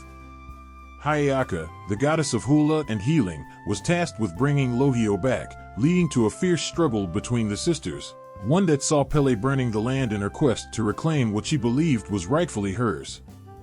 The battle between Pele and Hayaka was not just a personal conflict, it was a reflection of the way the forces of nature collide, bringing both chaos and order to the world. In Pele's world, battles are not always physical. They are fought in the very fabric of the land. Her eruptions are as much a part of her as her fiery spirit, a manifestation of her unyielding will to assert her power. The lava flows like blood through her veins, and when she is angered, the earth pays the price. But it is through this destruction that life is reborn. The land that is scorched and shattered will eventually give rise to new vegetation, new growth, new beauty. Pele's wrath, while fierce, is not mindless, it is a vital force that drives the cycle of life. Without destruction, there can be no creation. Pele's connection to warfare is not just about destruction, it is about the power to reshape the world. Like the earth she governs, she is both fierce and fertile. The volcanic eruptions that mark her fury are not random, they are expressions of her strength, her battle to maintain control over the land and its people. When Pele strikes, the earth bends to her will. Her eruptions are her way of reminding everyone who holds dominion over the world. The land is hers, and it will bend to her needs. But Pele's story is not one of endless destruction. There is also a tenderness to her. Despite her fiery temperament, she is also a goddess of love, of passion, and of creation. She nurtures the land, ensuring that new life can grow from the ashes of the old. Her wrath may burn everything to the ground, but it is only to make way for something new, something stronger. The fires of her volcanic fury are not pointless, they are the forge that shapes the world. She is a creator as much as she is a destroyer, a goddess who understands that life cannot exist without the balance between creation and destruction. Her power is not just in her ability to destroy, it is in her ability to transform. Pele is a goddess of change, and change often comes through battle. Her volcanoes are not just symbols of her wrath, they are symbols of her ability to transform the world, to reshape it into something new. The eruptions are a visual representation of the internal struggles that we all face, the battles we must fight to overcome obstacles and grow stronger. Pele teaches us that sometimes we must burn away the old in order to make room for the new. The flames that rage within us are not signs of weakness but of strength, the fire that propels us toward our true selves. In Hawaiian lore, Pele is also a protector. She is the guardian of the islands, the one who watches over the land and ensures that it remains fertile. Her volcanic eruptions, though often destructive, are also a form of defense. They protect the islands from foreign invaders and maintain the integrity of the land.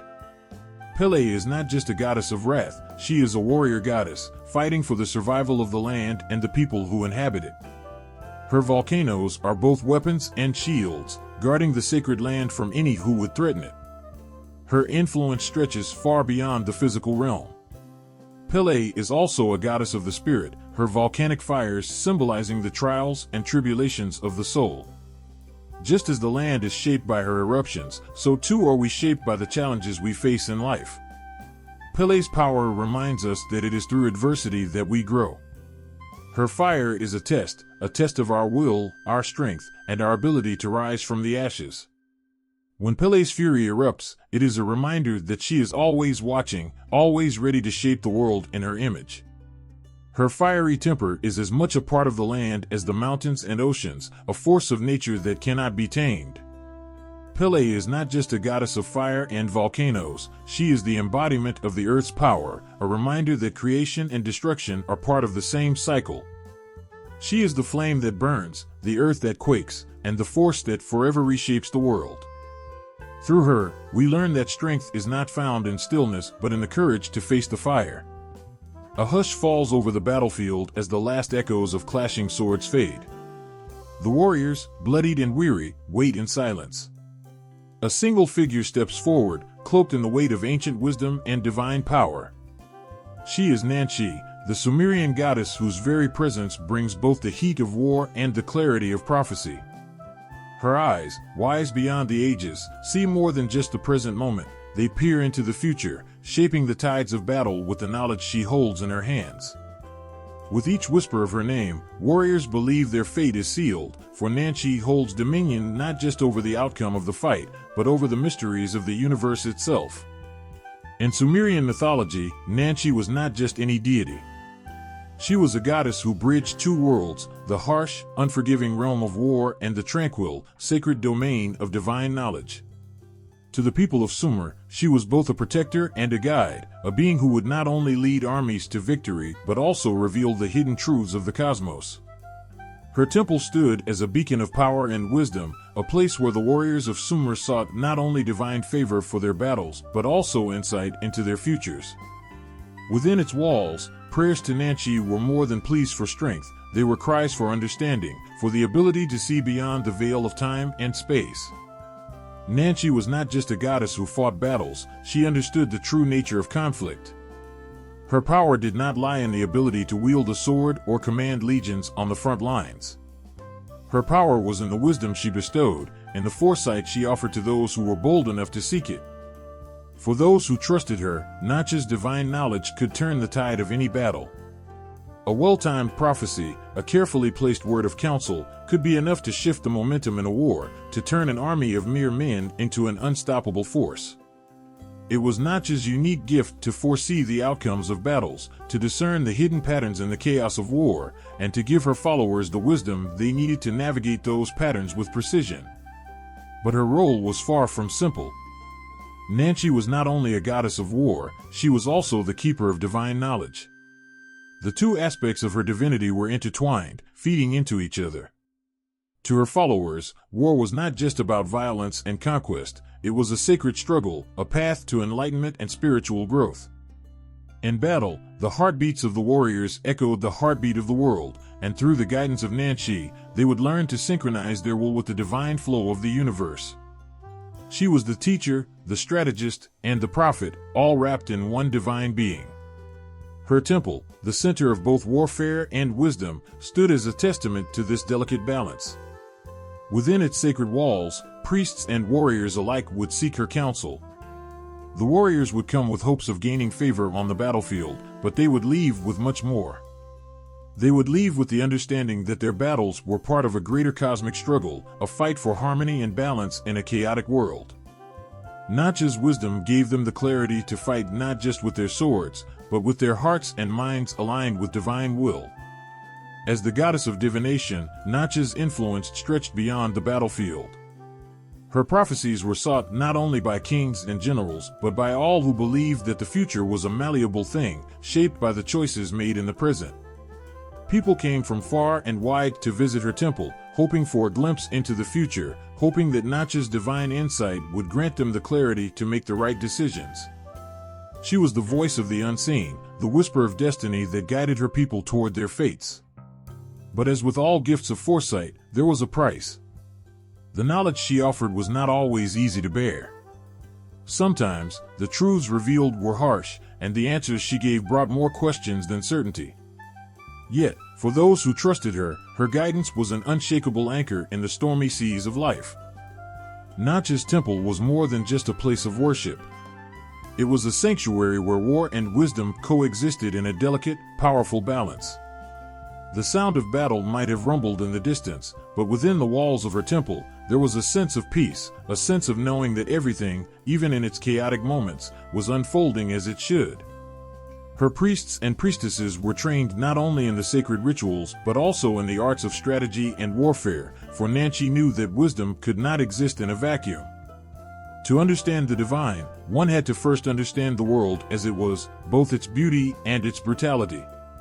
The warriors who prayed to Nanchi were not looking for a simple victory, they sought enlightenment. They knew that the battle they fought was not just one of flesh and blood, but of spirit.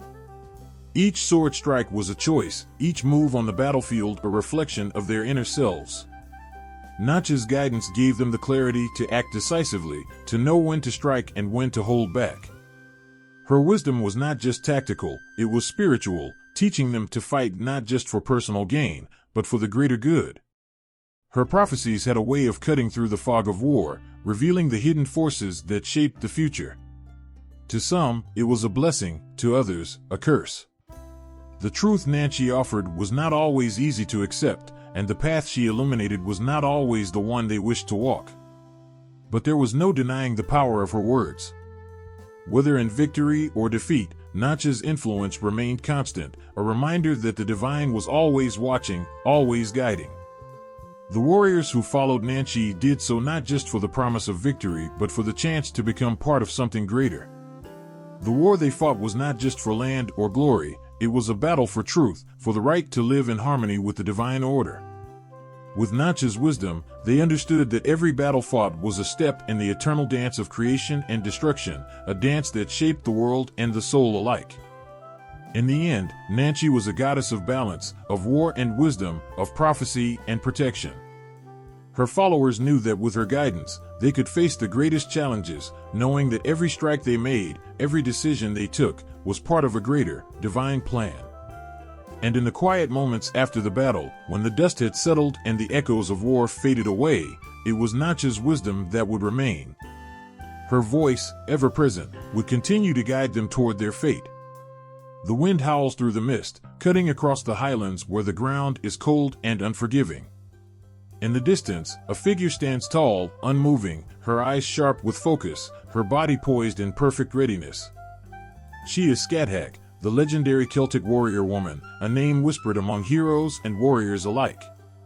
She is not just a woman, but a force of nature, fierce, unyielding, and wise. In the wild landscapes of ancient Scotland, where only the strongest survive, Skathak stands as a beacon of hope, strength, and mastery. Her reputation stretches far beyond the lands she calls home. Skathak is the one who trains those destined for greatness, the one who molds heroes.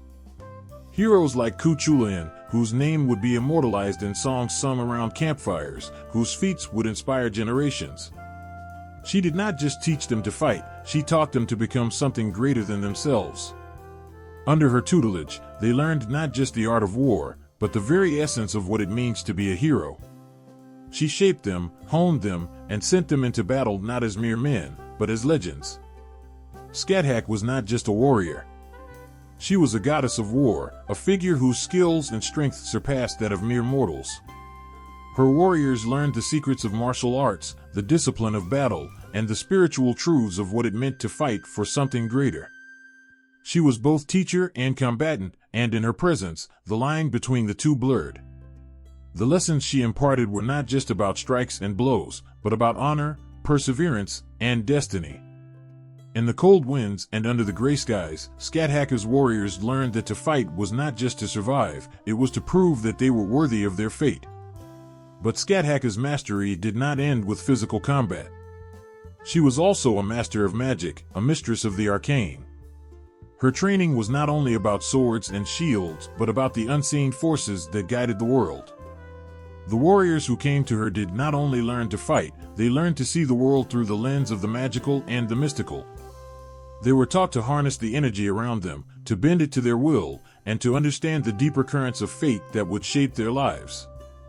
Magic and martial arts were intertwined in her teachings, and in this union, her students discovered their true strength.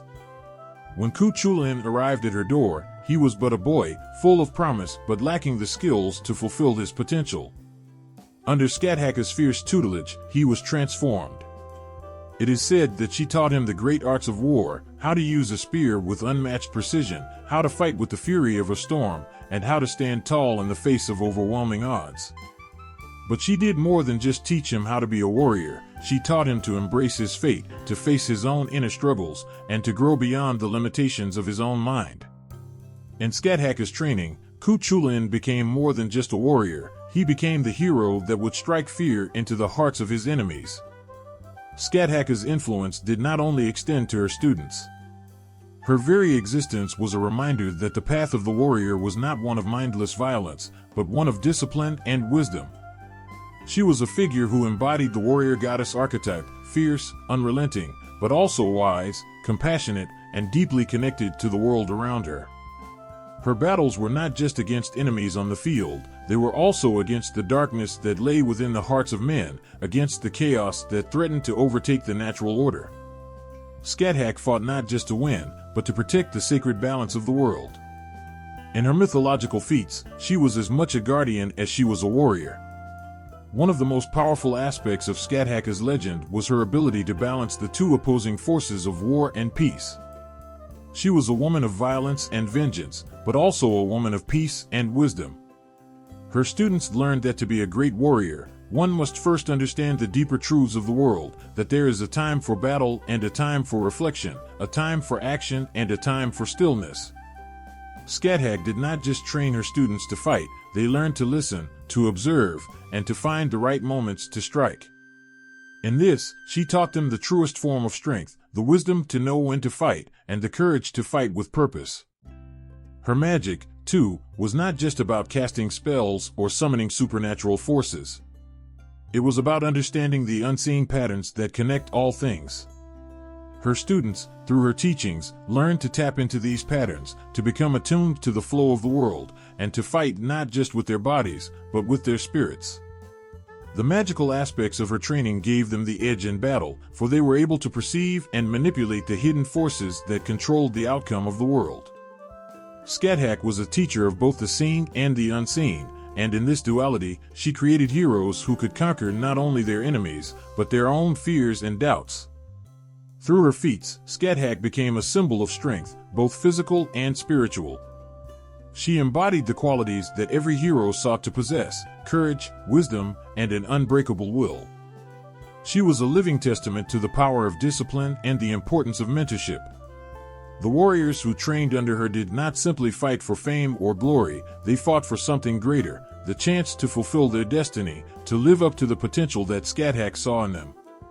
And so, in the windswept hills of the highlands, where the earth is as fierce and untamed as the warriors who walk upon it, Skathaka's legacy endures. Her name lives on in the songs sung around the hearth, and the tales of heroes whose lives she shaped. For those who came to her, the warrior woman was not just a teacher, she was the gatekeeper to greatness. Under her guidance, they were transformed, their spirits forged in the fires of battle and wisdom, ready to face the challenges of their own heroic journeys. In the quiet of the dawn, when the earth stirs beneath the touch of the first light, there is a goddess whose power flows through both the soil and the blood of battle. Nickel, once a goddess of fertility, now walks the fine line between life and death, between creation and destruction. Her presence is felt in the whisper of the wind through the trees, in the pulse of the earth that trembles before a storm, and in the hearts of those who know the weight of both nurturing life and wielding power. Once, Nickel was the goddess who blessed the fields with the fertility of 1,000 harvests, whose touch made the earth bloom in abundance. The lands she ruled were rich with grain, full of promise, teeming with life. She was the essence of growth, the pulse of the earth itself. Her laughter echoed through the spring rains, and her spirit danced in the gentle sway of crops growing under the sun's warm rays. Yet, like the earth she governed, her spirit was bound to the unbreakable cycle of creation and destruction. In time, the very forces of life that she brought forth would call her to another role, one that involved the very destruction she had long avoided. As the seasons changed, so too did the essence of Nickel. She became more than just the goddess who brought life, she became the protector of those forces that would fight to maintain it. Her connection to fertility was no longer only about the quiet growth of crops and the gentle nurturing of life. It was also about the fierce protection of that life. As empires rose and fell, as the gods battled in their endless quarrels, Nikkel, once soft and nurturing, was drawn into the realm of war. Her evolution from a figure of peace to one of power and battle was not a simple transition. It was a reflection of the universe's understanding that life and destruction are intertwined, that growth cannot happen without the sacrifice of something. As the goddess of both fertility and war, Nikkel stood at the crossroads of these two opposing forces, embodying the delicate balance between creation and destruction. In the heat of battle, when the clash of steel rang out and the cries of warriors filled the air, Nikkel's spirit was felt, for she had become as much a part of war as she was of harvest. In Ugaritic mythology, Nikkel's role was not confined to the peaceful rhythms of nature. She was not just a goddess who blessed the land, she became one whose very essence was linked to the cycles of conflict and conquest. She became intertwined with the gods of war and destruction, her power invoked in times of great strife. Yet even in her battles, she never lost the nurturing essence that had always defined her. Her presence was a reminder that war, too, was part of the cycle, a cycle that led to rebirth. For in destruction, there was always the promise of renewal, of new life rising from the ashes of the old. In the stories of Nikkel, there are moments of tenderness, of life being given freely to those who need it most. Yet there are also moments of great fury, when she steps into the fray, wielding her power to protect what she has created. She is no stranger to the battlefield, and it is in those moments that her true strength shines. She is not just a goddess of war, but a goddess who fights for the future, fighting for the survival of the world she has nurtured. Her power is not born of blind rage, but of a fierce, determined love for what she has made. In her, the world of life and death collide, and in that collision, she stands as the embodiment of both. Her relationships with other gods, too, reflect this duality. She is both a partner and a fierce competitor, her alliances and rivalries shaping the world in profound ways. In her connection to the other gods, Nikkel is both a force of nature and a symbol of the interconnectedness of all things. She understands that peace and war are not separate, but are part of the same cycle, the same never-ending dance of life. Her role in the divine world is as both nurturer and protector, a figure who ensures that life, no matter how fragile, is always given a fighting chance. When the earth trembles with the violence of war, Nikkel's presence is felt in the very air. Her warriors, who carry her essence, are not just fighting for conquest, but for survival, for the life that she has gifted them. The earth beneath their feet, the soil from which they rise, becomes a battleground where life and death meet. Nikkel's power is not just in the creation of life, but in the protection of it, ensuring that even in the most violent of storms, there is always the promise of a new dawn. In her, the world of war and the world of creation are two sides of the same coin, both necessary to ensure the balance of the universe. The symbolism of Nikkel, as both a goddess of fertility and a figure of war, is a reminder of the delicate balance that governs the world. Her power lies not in the destruction of life, but in the protection of it, in the way she ensures that life can continue, even after the storms of conflict. She is both the nurturer of the earth and the fierce protector of it, fighting to preserve the delicate threads that hold the world together. In the mythos surrounding Nikkel, the interplay between life-giving forces and destruction is a constant theme. She is a goddess who understands that to create something new, something old must often be destroyed. She is not a passive observer, but an active participant in this cycle, her actions both nurturing and fierce. She is the storm and the calm, the fire and the soil, the destruction and the rebirth. Nikkel's story is a reminder that even in the darkest of times, there is always the promise of something new. Just as the earth is reborn after a storm, so too are the hearts of those who fight for what they believe in, inspired by the goddess who embodies both the life-giving forces of nature and the fierce power of war. In her, the strength of creation and the fury of battle are forever bound together, ensuring that the world, no matter how torn, will always rise again. When the cold wind howls through the mountains and the snow falls relentlessly, blanketing the earth in a thick, frozen silence, Scotty's presence is felt. The land trembles with the weight of winter, and the very air carries her name, sharp, unforgiving, and free. She is the goddess of the harshest seasons, the ruler of the wilderness where few dare to tread. But behind the icy winds and the unforgiving cold lies a story of vengeance, strength, and independence. Scotty was born of vengeance. Her heart, once filled with the rage of a daughter seeking justice, is now a symbol of fierce power and resilience. Her story begins with the death of her father, Thjazi, a giant who was slain by the gods. Furious and seeking revenge, Scotty stormed the halls of Asgard, determined to make the gods pay for her father's life. She came not as a meek plea for justice, but as a force of nature, raw, unyielding, and fierce. Armed with nothing but her bow and her relentless desire for retribution, she forced the gods to swear an oath, bringing them to their knees. But Scotty's vengeance was not just an act of rage, it was a declaration. She showed the gods that she was not someone to be trifled with, that the wilderness was her domain, and she was not afraid to wield her power. She demanded compensation from the gods, not out of weakness, but as a statement of her strength. She chose a husband, not based on love, but based on the strength of their bond to her power. Scotty was no mere victim of tragedy, she was a woman who used the harshness of her world to shape her own fate. Through her trials and her battles for justice, Scotty transformed. No longer just the goddess of vengeance, she became a figure of immense power in her own right.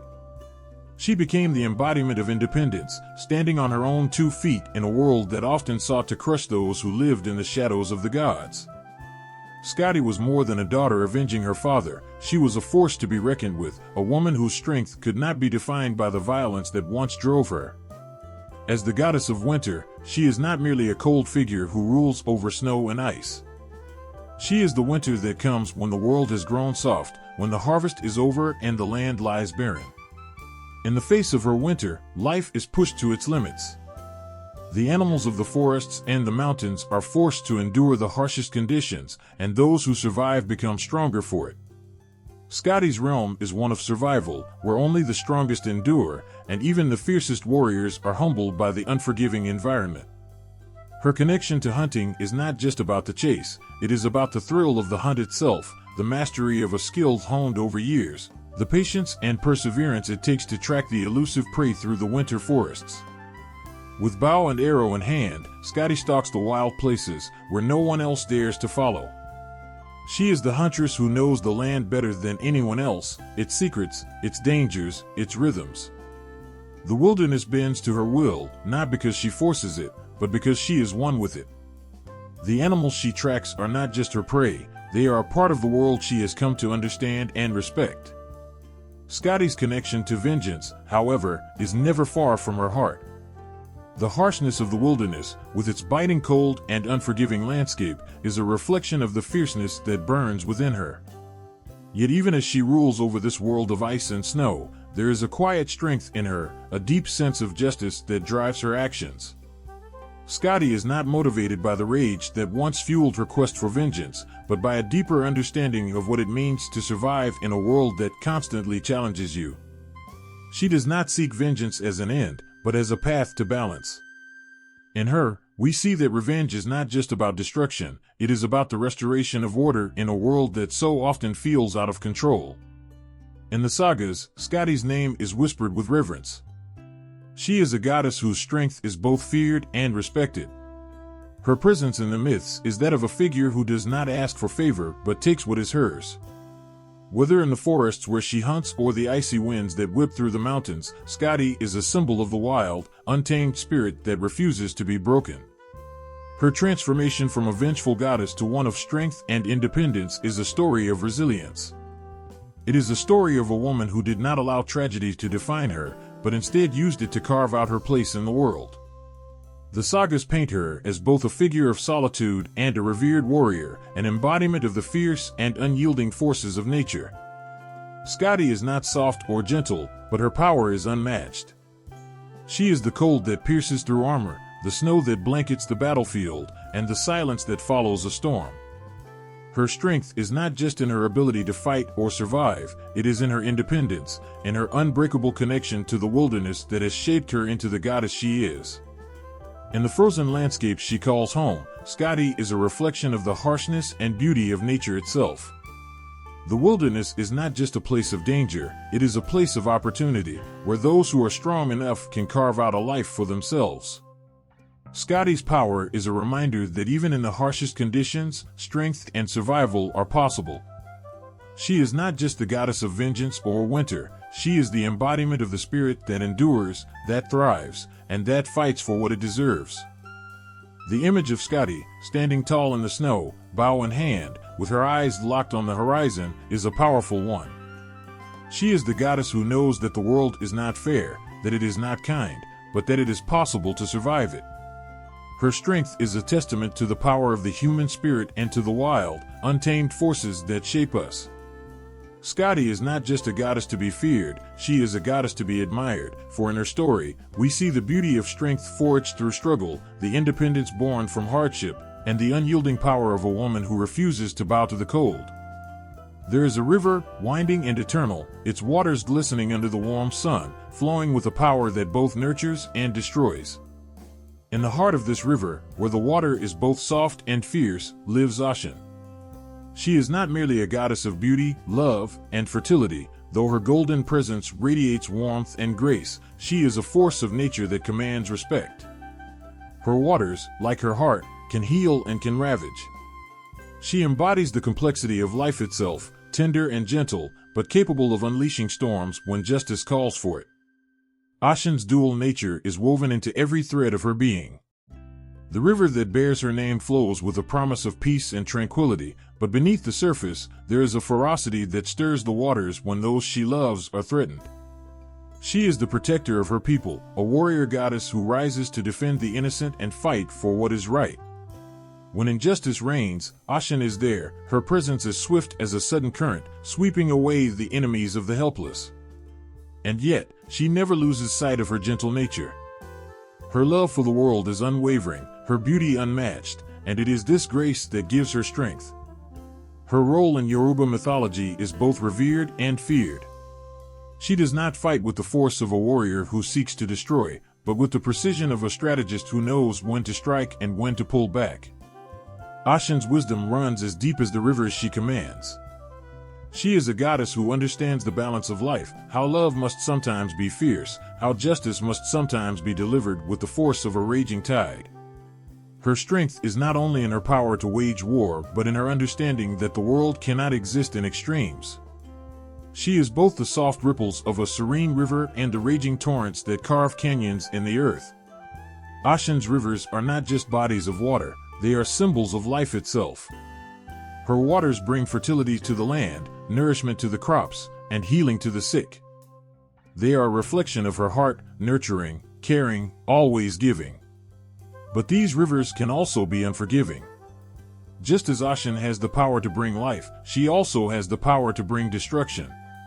When she is wronged, when the balance of the world is threatened, her rivers swell and flood, erasing everything in their path. Yet even in her rage, there is a beauty, a clarity to her justice. She does not act out of anger, but out of a desire to restore order. It is her way of righting the wrongs that have been done to the world. To witness Ashen's power is to understand the beauty of justice, how it is not always gentle, how sometimes it must come with the force of a storm to cleanse the land of corruption. She is a goddess who stands firm in her beliefs, who will not let the world fall into chaos. Her love for her people is so great that she will go to any length to protect them. But she is not a tyrant. Her heart is filled with compassion, and she knows the importance of healing. Her love is not blind, she sees the brokenness of the world and desires to mend it, piece by piece. Her waters, at once destructive and healing, remind us that both love and war are parts of the same whole. One cannot exist without the other. In her mythos, Ashen plays a strategic role in battles, not just as a fighter, but as a tactician who sees the bigger picture. She knows that to win a war, one must understand the heart of the conflict. Her wisdom surpasses the raw power of the battlefield, for she knows when to use her strength and when to hold back. This is the true power of Ashen, not only her ability to bring about change, but her understanding of the delicate balance between love and conflict. It is in this balance that Ashen's true power lies. She does not act out of impulse, but with purpose and intent. Every action she takes is a step towards a greater harmony, even if that harmony requires a storm to restore it. Ashen's involvement in battles of justice is a reminder that sometimes the greatest warriors are those who fight not with violence, but with wisdom. Her wars are not just fought in the physical realm, they are fought in the hearts and minds of those who seek her protection. She is the defender of those who cannot defend themselves, the voice of those who are silenced. But she is not a goddess who takes pleasure in conflict. She fights because she must, because justice demands it. And when the battle is over, when the storm has passed, she is there to heal, to restore, to bring peace once more. The rivers of Ashen are like the flow of time itself, never still, always moving, always changing. They are the metaphor for the cycles of life, birth and death, love and loss, peace and war. Ashen's power is in the way she moves through these cycles with grace and strength. She understands the necessity of each phase, the way in which one cannot exist without the other. Her waters may flood the earth, but they also bring the rains that nourish the crops. Her power may strike down her enemies, but it also raises up the fallen. She is a goddess of paradoxes, at once gentle and fierce, loving and just, a healer and a warrior. Through Ashen's story, we learn the true nature of love. It is not just a soft feeling or a fleeting emotion. It is a force that can shape the world, that can break down barriers and build up nations. Love, like the rivers she controls, can be a force of creation, but it can also be a force of destruction when it must be. Ashen's love is not passive, it is active, transformative, and unyielding. She shows us that love, when it is pure and true, can be a weapon as powerful as any sword, as mighty as any army. Her love is what drives her to fight for justice, to defend those who cannot defend themselves. Ashen is the embodiment of the duality of life. She is the softness of the river, the warmth of the sun, the tenderness of a mother's embrace. But she is also the tempest, the fury of the storm, the defender of justice in a world that often seems unfair. Her heart, like her rivers, flows with a power that is both gentle and fierce, a power that can heal and destroy in equal measure. Through her, we learn that true strength lies not in the ability to destroy, but in the wisdom to know when to strike, when to forgive, and when to heal. The battle cries echo through the air, the clash of steel against steel, the roar of warriors charging into the fray. Amid the chaos and carnage, there is a presence that stands apart, quiet, determined, and all-knowing. These warrior maidens, with armor gleaming under the pale light, move like shadows, their eyes scanning the battlefield. They are the Valkyries, the choosers of the slain, and their task is both sacred and terrifying. In a world where death comes swiftly and without warning, the Valkyries are the ones who decide the fate of every warrior who falls. With every swing of their swords, they choose not just who lives, but who will be honored in the afterlife. Their role is one of power and purpose. As the blood of fallen warriors stains the earth, the Valkyries ride swiftly, each one with a singular mission, to select the worthy. The gods demand it, and they obey. When the battle is over, those who have fought valiantly will be taken to Valhalla, the Hall of Odin, where they will feast, drink, and prepare for the final battle of the gods. The Valkyries' presence is a guarantee that the warriors who fought with honor will be forever remembered, their souls immortalized among the greatest of heroes. But the Valkyries are not just messengers of death. They are symbols of honor, of sacrifice, and of what it means to live and die with purpose. Every choice they make carries the weight of the lives they touch.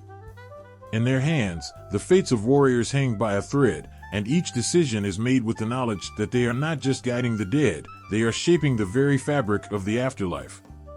The warriors they choose are not simply placed in a hall, they are given a destiny, a place in history, an eternal bond with the gods. The Valkyries are the bridge between the mortal world and the divine. The Valkyries are bound to Odin, the All-Father, whose will shapes the very course of fate. Their loyalty is unquestionable, their devotion to the God absolute. Odin, the god of wisdom and war, relies on these powerful maidens to carry out his will. He is the one who decides who will live and who will die, but it is the Valkyries who make it a reality. They are his eyes on the battlefield, his hands that pluck the souls of warriors from the bloodied earth and carry them to the hall where they will find peace, if only for a time. The Valkyries' connection to Odin is both spiritual and practical. They serve him, but they also carry his essence. It is through them that the cycle of life, death, and rebirth continues, as they help decide the fate of the greatest warriors. To be chosen by the Valkyries is to be honored in a way few can imagine. For a warrior, there is no greater reward than to be selected by these divine maidens. When the Valkyries come for you, it means that your fight was not in vain, that your bravery has been recognized, and that your soul will be given a place among the gods. It is a promise of eternal glory, an assurance that your deeds will never be forgotten. The Valkyries are the gatekeepers to Valhalla, but they are also the witnesses to the heroic acts that define a warrior's legacy. To be chosen is to be immortalized. Yet, the Valkyries are not merciful. They are not there to comfort the dying, nor do they offer reprieve to the fallen. They are the cold, impartial judges of worth. Their role is not one of affection or sorrow, but of pure duty. They do not pick and choose based on personal feelings, they choose based on honor, courage, and the will to fight until the very end. In their eyes, there is no room for weakness. Every warrior who earns their favor must have proven themselves on the field, standing against death itself with unwavering resolve. In this way, the Valkyries represent the harshness of life and the reality of death. They do not choose the easy path, nor do they offer false hope. What they offer is the truth, the honor that comes from living and dying with purpose. The Valkyries are not just warriors, they are the embodiment of death itself. In Norse belief, death is not something to be feared, but something to be embraced. It is a necessary part of life, and the Valkyries stand as symbols of that truth. They remind us that life, no matter how fleeting, is precious. That honor, courage, and sacrifice are what define a soul, and that death is not the end, it is the beginning of something greater. To be chosen by the Valkyries is to be transformed, to be elevated to a higher purpose, where the struggle of life is replaced by the eternal glory of Valhalla. In the sagas of old, the Valkyries are depicted as fierce and unyielding. They are not mere spectators, nor are they passive figures in the background. They are active participants in the story of every warrior they choose. Their presence on the battlefield is a reminder that death is always near, that every battle fought is a step closer to the end. But they also bring hope, for in the chaos of war, they are the ones who offer the ultimate prize, the chance to live forever in the presence of the gods. It is a gift, one that is given to those who deserve it, and one that is earned through strength, bravery, and sacrifice. There is a mystery to the Valkyries that has fascinated those who hear their story. They are not just figures of death, but symbols of transformation. They are the link between the mortal and the divine, the bridge between what is fleeting and what is eternal. Their role is not only to choose the slain but to honor them, to ensure that their legacy lives on in the halls of Valhalla. The Valkyries are more than just warriors, they are the guardians of honor, the keepers of legacy, and the warriors of death who guide the bravest of souls to the afterlife. In the cold winds of winter, on the frozen fields of battle, you can almost hear the echo of their wings. The Valkyries are never far away, always watching, always waiting. And when the time comes for the final battle, for the last clash between gods and giants, they will be there, choosing the warriors who will stand by Odin's side.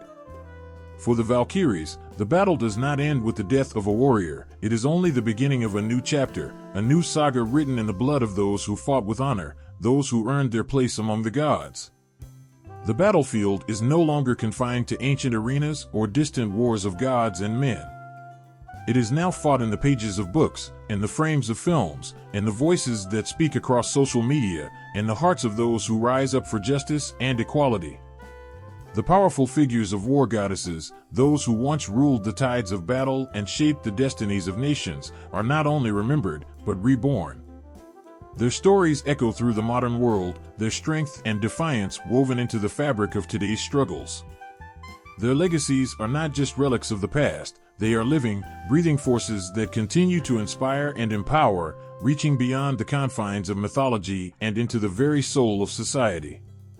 It is in the characters of modern literature, film, and pop culture where these goddesses are perhaps most visibly resurrected. In the pages of comic books, on the screens of blockbuster films, and in the songs and stories that move us, we see them again. Wonder Woman, fierce and unyielding, stands as a testament to the enduring spirit of the warrior goddess. She is not just a superhero, she is a symbol of the strength and power that women, too, can wield in the face of adversity. With her indomitable will and her shield raised high, she stands as the embodiment of justice, courage, and sacrifice, echoing the ancient goddesses who once carried those very ideals. But it is not only in superheroes that we see the spirit of these goddesses resurrected. In the world of cinema, we find female characters who mirror the essence of war goddesses, fierce leaders, warriors who are both protectors and conquerors, like Daenerys Targaryen in Game of Thrones, a mother of dragons, whose wrath is as terrifying as her love for those she protects.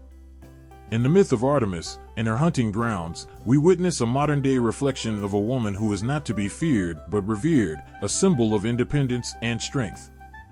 These characters, though fictional, speak to something deeper, an unspoken power that, even in a world far removed from the mythic past, still rises to meet the challenges of the present.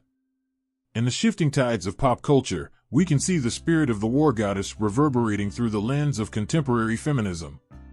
These goddesses, who were once mere figures of legend, have become icons of empowerment and defiance. They represent more than just strength, they embody the idea that women are not passive spectators in the world's struggles, but active participants. They show that women have the right to take up arms, whether literally or figuratively, and stand tall in the face of injustice. These war goddesses are not confined by time or place, they transcend the ages, reminding us that power, leadership, and strength are not gendered.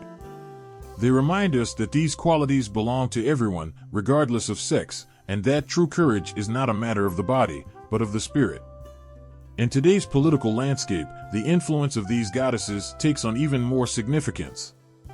Women have always fought, in one way or another, whether on the battlefields of history or in the arenas of the home, the workplace, or the streets.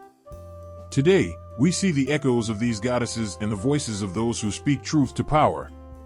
From Malala Yousafzai to Greta Thunberg, these women stand as modern embodiments of the warrior goddesses who fought not only for victory in battle but for the betterment of society. Their battles are not with swords or shields, but with the systems that seek to keep them silenced, to undermine their power. These are not just women seeking equality, they are women leading revolutions. They stand with the knowledge that the fight is far from over, but with the unwavering belief that they will be victorious.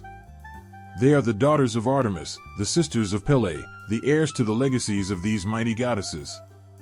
It is in these movements of political activism that we see the true importance of these war goddesses' symbolic roles in today's world. The war goddess is not just about physical strength, she is about leadership, about the ability to rise above the challenges set before her, about the strength to protect and to fight for what is just. These women, whether they are marching for reproductive rights, demanding justice for those marginalized, or standing against systemic oppression, carry the mantle of the war goddess forward. Their courage, their resilience, and their determination are the same qualities that once embodied the great goddesses of war, now expressed through the modern-day warriors who fight not with weapons, but with words and action.